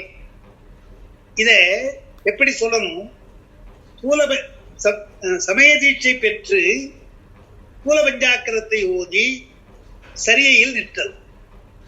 சமய தீட்சை, தூல பஞ்சாட்சரம், சரியை. விசேட தீட்சை பெற்று சூக்கும பஞ்சாட்சரத்தை ஓதினார் முன்னர் கிரியையிலும் பின்னர் யோகத்திலும் நிற்றல். சரியை கிரியில கிரியை யோகம், தூல பஞ்சாட்சரம் சரியை சமய தீட்சை, சூக்குமஞ்சாட்சரம் விசேட தீட்சை, கிரியை யோகம். இதுல முடிஞ்சு இல்லையா? நிர்மாண தீட்சை பெற்றால் அதிசூக்கும பஞ்சாட்சரம். அதிசூக்கும பஞ்சாட்சரம்னா முத்தி பஞ்சாட்சரம். அதை கேட்டு பொதுப்பட உணருமாற்றால், பொதுப்பட இதை உணர வேண்டும் என்றால் தத்துவ சுத்தி, ஆன்ம தரிசனம், சிவரூப நிலை அடைந்து. பொதுப்பட நீ தத்துவ சுத்தினா என்னன்னு தெரிஞ்சுக்கிறீங்க. நமக்கு இன்னும் அனுபவம் வரல. தத்துவ சுத்தி, ஆன்ம தரிசனம், சிவரூபம். தத்துவ தரிசனம், ஆன்ம ரூபம் இருக்கு இல்லையா? ஆன்ம தரிசனம், தத்துவ சுத்தி, ஆன்ம தரிசனம், ஆன்ம ரூபம். அதுக்கு முன்ன என்ன இருக்கு பாருங்க. தத்துவ ரூபம் இருக்குது, தத்துவ தரிசனம் இருக்குது. அந்த 2 இருக்கு. அது எங்க போச்சு? அப்போ தத்துவ ரூபமும் தத்துவ தரிசனம் தெரிந்தால்தான் சமய தீட்சை, விசேட தீட்சை. இல்லை என்றால் கிடையாது. அதுதான் இங்க தத்துவ சுத்தி. நிர்வாண தீட்சையில் தான் தத்துவ சுத்தி தெரியும் உங்களுக்கு. அப்ப சமய தீட்சை, விசேட தீட்சையில, சமய தீட்சையில் தத்துவ ரூபம், விசேட தீட்சையில் தத்துவ தரிசனம். தத்துவ ரூபம் வந்த பிறகு சமய தீட்சை. அப்புறம் தான் தத்துவ ரூபம் தெரிந்தால்தான் சமய தீட்சை. அப்பதான் தூல பஞ்சாட்சரம் ஓத முடியும். தத்துவமுடைய விஷயம் தெரிந்தால்தான் தூல பஞ்சாட்சரம் ஓத முடியுன்றாருங்க. தத்துவ தரிசனம் கிடைத்த பின்னால் உங்களுக்கு சமய விசேட தீட்சை, அது சூக்க பஞ்சாட்சரம். நிர்மாண தீட்சையும் பொழுது அதிசூக்க பஞ்சாட்சரம். அப்ப என்னன்னு தெரியும்? தத்துவ சுத்தி, ஆன்ம தரிசனம், சிவரூபம். அப்ப விசேட தீட்சையிலேயே அங்க தத்துவ ரூபம், தத்துவ சுத்தி முடிந்த உடனே அங்க ஆன்ம ரூபம் தெரிஞ்சுங்க. அந்த விசேட தீட்சையில ஆன்ம ரூபம் யோகத்தை வச்சு கிரியைக்கு அதாவது இப்படி வச்சுங்க. முதல்ல சொல்ற தத்துவ ரூபம் இருக்கு இல்லையா? அது சரியைக்கு. இரண்டாவது தத்துவ தரிசனம் இருக்கு இல்லையா, விசேட டீச்சை அது கிரியைக்கு. கிரி யோகத்துல ஆன்ம ரூபம் மூணாச்சு. நிர்வாண தீட்சை வருகிற பொழுது தத்துவ சுத்தி, ஆன்ம தரிசனம், சிவரூபம். அது தசகாயத்தை வைத்து சொல்றாரு அரிசூக்கு மஞ்சாட்சரம். அதற்கு பின்னால் நீங்க தத்துவ சுத்தி, ஆன்ம தரிசனம், சிவரூப நிலை அடைந்து பின் அவற்றை நன்கு சிந்தித்து சிறப்பாக உணரும் முறைகள். அப்புறம் இப்பெல்லாம் இது பொதுவா உணர்ந்தாச்சு. பொதுவா நிர்வாண தீட்சையில பொதுவா உணர்ந்தாச்சு. நிர்வாண தீட்சை சிறப்பாக உணர்கின்ற பொழுது என்ன ஆகும்? அதே அந்த நிர்வாண தீட்சை இருக்கின்ற அரிசூக்கம் இருக்கு இல்லையா, அரிசூக்கும பஞ்சாட்சரம், அதை அப்படியே ஓதிக்கொண்டிருந்தால் ஆன்ம சுத்தி சிவதரிசன நிலைகள் கிடைக்கலாம். அது சிந்தித்தல். கேட்டல் என்கிற பொழுது அந்த தத்துவ சுத்தி, ஆன்ம தரிசனம், சிவரூபம். தெளிதல் என்கிற பொழுது, அல்ல சிந்தித்தல் என்கிற பொழுது நமக்கு ஆன்ம சுத்தி, சிவதரிசனம். அப்புறம் தெளிகின்ற பொழுது காரண பஞ்சாட்சரம். தெளிகின்ற பொழுது காரண பஞ்சாட்சரம். அதை ஓதினால் சிவயோக நிலை, காரண நிலை, சிவயோக நிலை. அப்புறம் நெட்டை கூடல். நெட்டை கூடல் அது சிவபோக நிலை. சிவபோக நிலை. இப்போ தரிசனங்கள் தத்துவ தசகாரியம் 10 வைத்துக் கொண்டு 5 பஞ்சாட்சரம், தீட்சை 3. அதுல நிர்வாண தீட்சை வரக்கூடும். நான் மறுபடியும் ஒரு சொல்றேன். அதாவது முதல்ல ஸ்தூல பஞ்சாட்சரம், அதுக்கு சமய தீட்சை, சமய தீட்சை பேர். ஸ்தூல பஞ்சாட்சரம் சமய சரியை சரியை. இந்த இடத்துல தத்துவ ரூபம், தத்துவ ரூபம். அப்புறம் விசேட தீட்சை, சூக்ம பஞ்சாட்சரம், கிரியை. அங்கே தத்துவ தரிசனம், தத்துவ தத்துவ தரிசனம். யோகம் என்று வருது இல்லையா, யோகம் என்று வர பொழுது அதுவும் கிரியை தான். அதுவும் சூக்ம பஞ்சாட்சரம் தான், கிரியை. அடுத்து நிர்வாண தீட்சை வருது. அந்த விசேட தீட்சை யோகத்திலே ஆன்ம ரூபமா ஐயா? ஆன்ம ரூபம், சூக்கும பஞ்சாட்சரம், அங்கே ஆன்ம ரூபம். அப்புறம் சூக்கும பஞ்சாட்சரம். இது சூக்குமம். சூக்கும விசேட தீட்சை, சூக்கும பஞ்சாட்சரம், கிரியை. கிரியை. அப்புறம் யோகம். யோகம். யோகத்துல ஆன்ம ரூபம். யோகத்துல தான் ஆன்ம ரூபம் அங்க வந்துடும். அப்போ தத்துவ ரூபம், தத்துவ தரிசனம், ஆன்ம ரூபம் முடிஞ்சு போச்சு. அப்புறம் நிர்வாண தீட்சை. நிர்வாண தீட்சை அதிசூக்கு பஞ்சாட்சரம். அங்க பொதுவாக உணர்வு. நிர்வாண பொதுவாக உணர்கிற பொழுது தத்துவ சுத்தி, ஆன்ம தரிசனம், சிவரூபம். அது அரிசூக்க பஞ்சாட்சரம். அரிசூக்க பஞ்சாட்சரை பொதுவாக உணர்கிற பொழுது தத்துவ சுத்தி, ஆன்ம தரிசனம், சிவரூபம். கேட்டல். இது அதான் கேட்டல். அது கேட்டல். அப்புறம் சிந்திக்கிறது. அடுத்து அதே சிந்திக்கிறோம். அதை நன்கு சிந்திக்கிற பொழுது ஆன்ம சுத்தி, சிவ தரிசனம். நன்றாக சிந்தித்தால் ஆன்ம சுத்தி, சிவ தரிசனம் அடைந்து, சிவ தரிசனம் அடைந்த பின்னால் அதை நன்கு தெளியுமாற்றால், அடுத்து தெளிதல். தெளியுமாற்றால் காரண பஞ்சாட்சரம். காரண பஞ்சாட்சரத்தை ஓதி அதுக்கு சிவயோகம், சிவயோக நிலை. பின் நிட்டை கூட வேண்டும். நிட்டை கூடுதல் மகா காரண பஞ்சாட்சரம், அது சிவபோக நிலை. தசகாரை 1, 2 போட்டு பார்த்தீங்கன்னா முதல்ல இருக்கின்றது சமய தீட்சில தத்துவ ரூபம் வரும், அது 1. அப்புறம் விசேட தீட்சையில கிரியைன்னு சொல்லியிருக்கும், கிரியையில சொல்லுகிற பொழுது நமக்கு தத்துவ தரிசனம் வந்திருக்கும், அது 2வது. 3வது யோகத்துக்கு வருகிற பொழுது ஆன்ம ரூபம், அது 3. அப்புறம் மறுபடியும் நிர்வாண தீட்சை வருகின்ற பொழுது தத்துவ சுத்தி 4, ஆன்ம தரிசனம் 5, சிவரூபம் 6 நிலை, 6வது நிலை வந்துடும். அப்புறம் சிந்திக்கிற பொழுது, சிறப்பாக சிந்திக்கிற பொழுது ஆன்ம சுத்தி சிவதரிசனம், ஆன்ம சுத்தி சிவதரிசனம். இன்னும் அதை தெளிய வேண்டும் என்றால், நன்கு தெளிய வேண்டும் என்றால் காரண பஞ்சாட்சரம், அது சிவயோகம். அதை அடைந்த பின்னால் மகா காரணம் சிவபோகம் 10. அந்த 10 வரும்னு நினைக்கிறேன், எண்ணி கூட்டும். இந்த நிலை வந்தாதான் பஞ்சாட்சரத்தை எப்படி ஓதுறதுன்னு கேட்கறாங்க இல்லையா சார். தூல பஞ்சாட்சரம் ஓதலாமா, சூக்கு பஞ்சாட்சரம் ஓதலாமான்னு கேட்டா இதான் பதில். இந்த நிலை வந்தா நீ எந்த நிலையில் இருக்கிற, நீ சமய தீட்சை பெற்றிருக்கிறாயா, சரி தூல பஞ்சாட்சரம். அப்ப என்ன, உனக்கு தத்துவ ரூபம் தெரிஞ்சிருக்கணும். தத்துவத்துடைய ரூபம் தெரிஞ்சாதான் அதை சொல்ல முடியும். அடுத்து விசேட தீட்சை வரையா, உனக்கு தத்துவ தரிசனம் தெரியுமா, ஆன்ம ரூபம் தெரியுமா என்று கேட்கணும்.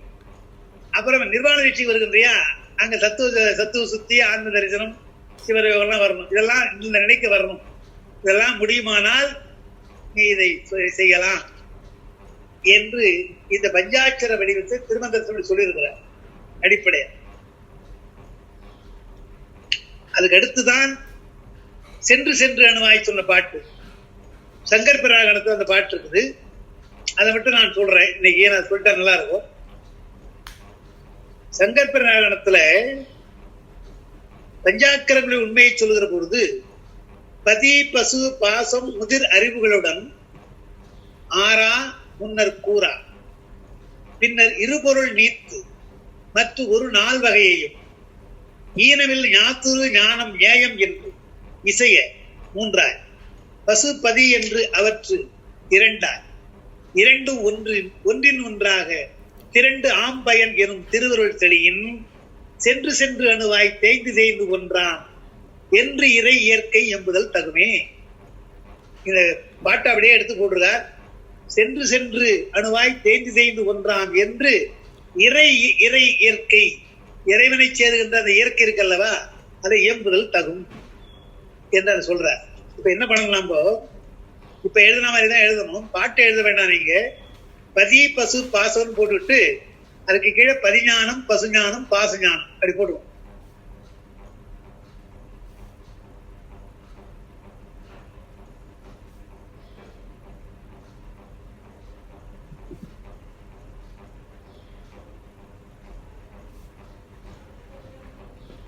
பதிஞானம் பசு பசுஞானம் பாசம் பாசஞானம் மொத்தம் எத்தனை வருது? 6. அதான் சொல்ற. பதி பசு பாசம் முதிர் அறிவுகளுடன் 6. முதிர் அறிவுனா ஞானம். பதி பசு பாசத்தோடு அவருடைய ஞானங்களை சேர்த்துங்க, 6ஆக சொல்றோம். பின்னர் இரு பொருள் நீத்துனர். முதல்ல பஞ்சாட்சம் சொல்ற பொழுதே 2 பொருளாக இருக்கின்ற அந்த பாசம் நீங்குகிறது. எது? பாசம் பாசஞானம் போயிடும். பாசம் செகண்ட் ஸ்டேஜ் போட்டு பாசஞானம் பசுஞானம் பாசஞானம் பாசம் 2ம் போனால் பதிஞானம் பசு பசுஞானம் 4 இருக்கு.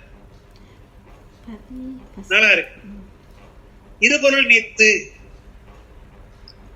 ஒரு 4 வகை, ஒரு 4 இருக்கு. 4 வகையும் நீக்கிறது பசுவும் பாசமும் ஐயா, இல்லாட்டி ஞானம் சொல்லுங்க. நீக்கிறது எது ஐயா? பசு பாசம். பாசம் பாசம் பசு பாசஞானம் 2. பாசம் பாசஞானம் 2 நீக்கணும். பதிஞானம் பசு பசுஞானம் இருக்கணும். பாசம் பாசஞானத்தை நீக்கணும். சரி. 6 முன்னர் கூறா பின்னர் இருபொருள் நீத்தாச்சு. இருபொருள் நீத்து மற்ற ஒரு 4 வகை 4 இருக்கு இல்லையா? அந்த 4ல ஈனமில் ஞாத்திரு ஞானம் நியாயம் என்று அந்த ஞாத்திரு ஞானம் பதிஞானம் பசுதான், 3 தான் இருக்கும். பசு ஞானம் கூடாது, அது 3. பதிஞானம் பசு. இப்ப பசுஞானம் போயிடுச்சு, பரிஞானம் வருது. ஈனமில் ஞாத்திரு ஞானம் நியாயம் என்று இசைய 3 போச்சு. அடுத்து பசு பதி என்று அவற்று 2. அப்ப மறுபடியும் நம்ம அடுத்த ஸ்டேஜ் பதிஞானத்தை எடுத்துடணும். பதி பசு அது மட்டும் இருக்கு, பதி பசு இருக்கு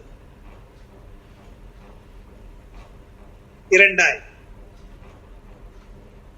அப்புறம் 2ம் ஒன்றின் ஒன்றாக திரண்டு ஆம் பயன். 2ம் ஒன்றின் ஒன்றாக ஒன்னோட சேர்ந்து அந்த பதி பசு 2 சேர்ந்தா பசுபதியின் ஆகி போகும். பசுபதி அது ஒன்றா போச்சு. பசுபதி என்று போச்சு.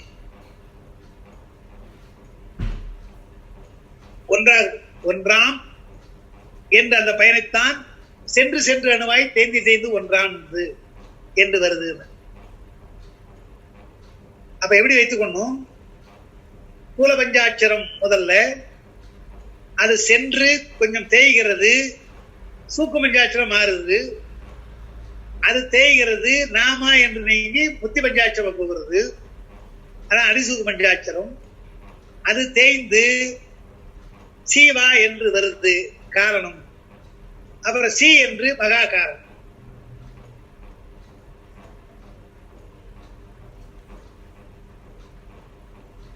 அது புரியுதுலையா டாக்டர்? புரியுதுங்களா வசந்திமா? அதான் பஞ்சாக்கரம் எங்க சொல்ற பொழுது தூல பஞ்சாட்சரம் சொன்னோம், அதை மாற்றுகிறோம். சூக்கு பஞ்சாட்சரம் கொஞ்சம் தேய்ந்தது, கொஞ்சம் மாறியது. அப்புறம் நாமா என்று விட்டு விட்டால் சீவாயா 3 தான், அது புத்தி பஞ்சாட்சரம். அப்புறம் யாவை விட்டுடும் சீவ 2 தான் இருக்கு. அப்புறம் சீவால பாவை விட்டு சி. சிவ என்பது காரண பஞ்சாட்சரம், சி என்பது மகா காரண பஞ்சாட்சரம். இதுதான் பஞ்சாட்சரத்தினுடைய வடிவங்களை திருமந்தத்தில் வருகின்றது. இதுல என்ன நாம சொல்லணும் என்றால் ஒரு முக்கியமான செய்தி, சி என்ற வார்த்தையை தனியாக உச்சரிக்க முடியாது. சில பேர் கேட்கிறாங்க சி என்பது எப்படி உச்சரிக்கிறது? அது அனுபவம், அது ஆனந்தம், அனுபவம். இறைவனோடு கலந்துட்டா நீங்க உச்சரிக்க முடியும் உங்களால? புரியாது. சிவ என்று உச்சரிக்கலாம். எனவே சிவ என்ற வரையில் நம்ம உச்சரிக்கலாம். அதனால்தான் சிவசிவ என்கிறார் தீவனையாளர் பாடினார். இதை என்றால் சி என்கிறது பாடியிருப்பார். அருளோடு சேர்ந்துதான் பெருமானை எண்ண வேண்டும். ஏன்னா யா என்ற ஆன்மா அருள்ல போயிடுச்சு, அருள்ல போய் கலந்து சிவம் சக்தியாகத்தான் 2 பேரும் நம்ம ஆட்கொள்கிறான் பெருமான், ஆன்மா ஆட்கொள்கிறான். அப்ப சீவ என்றால் அருளை சொல்லணும். முதல்ல அருளை சொல்லாம சொல்லக்கூடாது. சி என்று வந்து விட்டால் அருள் கொண்டு போய் சேர்த்து விட்டால் அது வேற நிலை, ஆனந்த நிலை. நீங்க அதை சொல்ல முடியாது. எனவே என்ன பண்ணாங்க, அப்ப அது குறிப்பு எழுதிருக்காங்க. மகா காரணத்தை இங்க சொல்லி இருக்கிறாங்க. அது பிறர் மதம் பற்றி சொன்னதுன்னு எழுதுறாங்க. பிறர் மதம் பற்றி சொன்னா சி உச்சரிக்கலானது மற்ற மதங்கள், நமக்கு அது உடன்பாடு கிடையாது. அதனால சி என்பது அனுபவத்தில் வருவதனாலே அப்படி அதை வைத்துக் கொள்ளலாம்.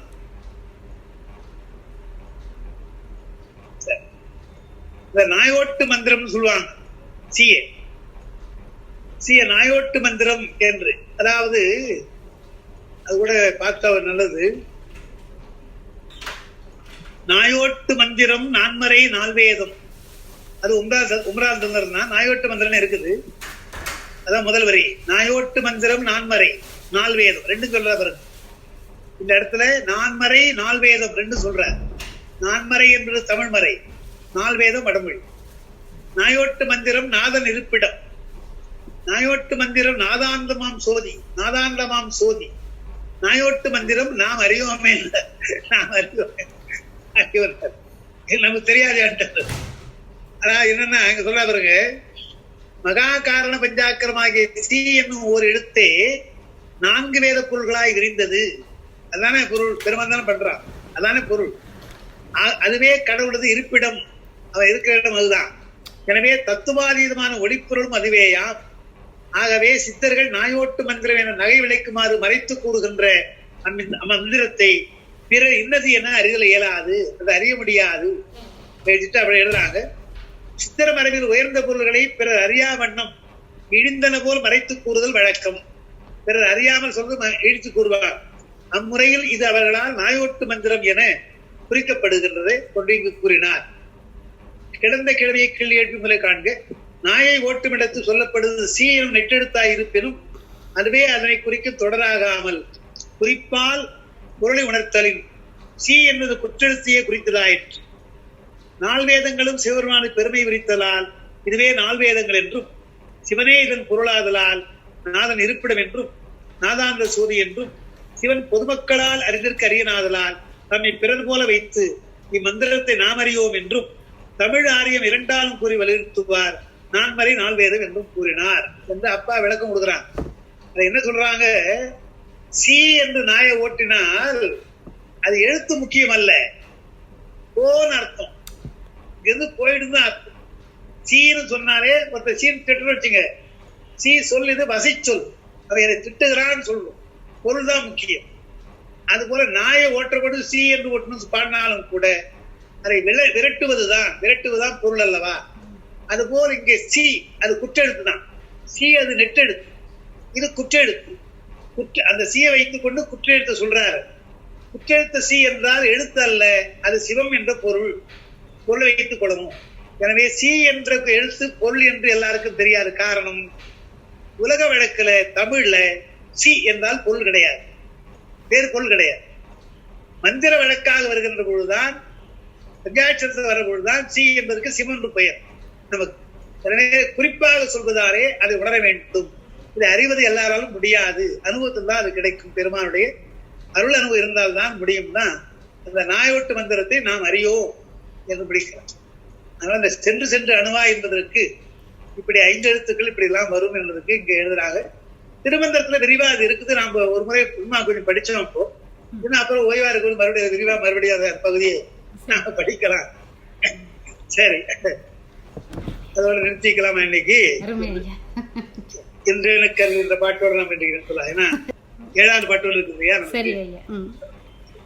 இன்றென கருளி இருள் கடிந்து உள்ளத்து எழுகின்ற ஞாயிறே போன்று நின்றனின் தம்மை நினைப்பற நினைந்தேன் ஈயலால் பிரிது மற்றியின்மை சென்று சென்று அணுவாய் தேய்ந்து தேய்ந்து ஒன்றாம் திருப்பெருந்துறை உரைச்சவனே ஒன்றும் நீ அல்லை அன்று ஒன்று இல்லை யார் உன்னை அறியகிருப்பாரே என்று வருது. அந்த இன்றெனக்கருளி என்ற பாட்டு யோக நிலையை சொல்றது, சிவயோக நிலையை சொல்றது அடிப்படையா. அதனால பஞ்சாட்சரத்தையும் அப்படி சொல்றார். யோக நிலைக்கு போற பொழுது சிகாரத்துக்கு அனுபவம் வரும் அல்லவா என்று போறார். சிவசிவ என்கிற தீவினையாளை பின்னால் அவர் சொல்ல போறார். சிவசிவ என்றுதான் நமக்கு உள்ள காரண பஞ்சாட்சரம், மகாகாலம் சிகாரமா இருக்குதுன்னு சொல்றாங்க. அதனால் இப்படி ஒரு ஆழ்ந்த பொருளை இது இருக்கிறதுனால இது அது சொல்றாங்க. அப்பா இது பரம சித்தாந்தம், நாம் சொல்லுகின்ற பரம சித்தாந்தத்தை குறிப்பதாலே இது திருவாசகத்தினுடைய இருதய பாட்டு என்று குறித்திருக்கிறார்கள். முக்கியமான பாட்டு என்று சொல்லியிருக்கிறாங்க. 2 வகையா இருதயம், என்னுள் எழுபரஞ்சோதி என்பதாலே இருதயத்தை குறிக்கிறது. இது திருவாசகத்துக்கு முக்கியமான பாட்டு என்பதாலே பெருமானை சொல்றதாலே இது இருதய பாட்டு என்று குறிக்கப்படுகிறது சொல்றாங்க. அதனால அதையும் நாம் எண்ணி பார்க்க அதோட நாம் நிறைவு செய்வோம்.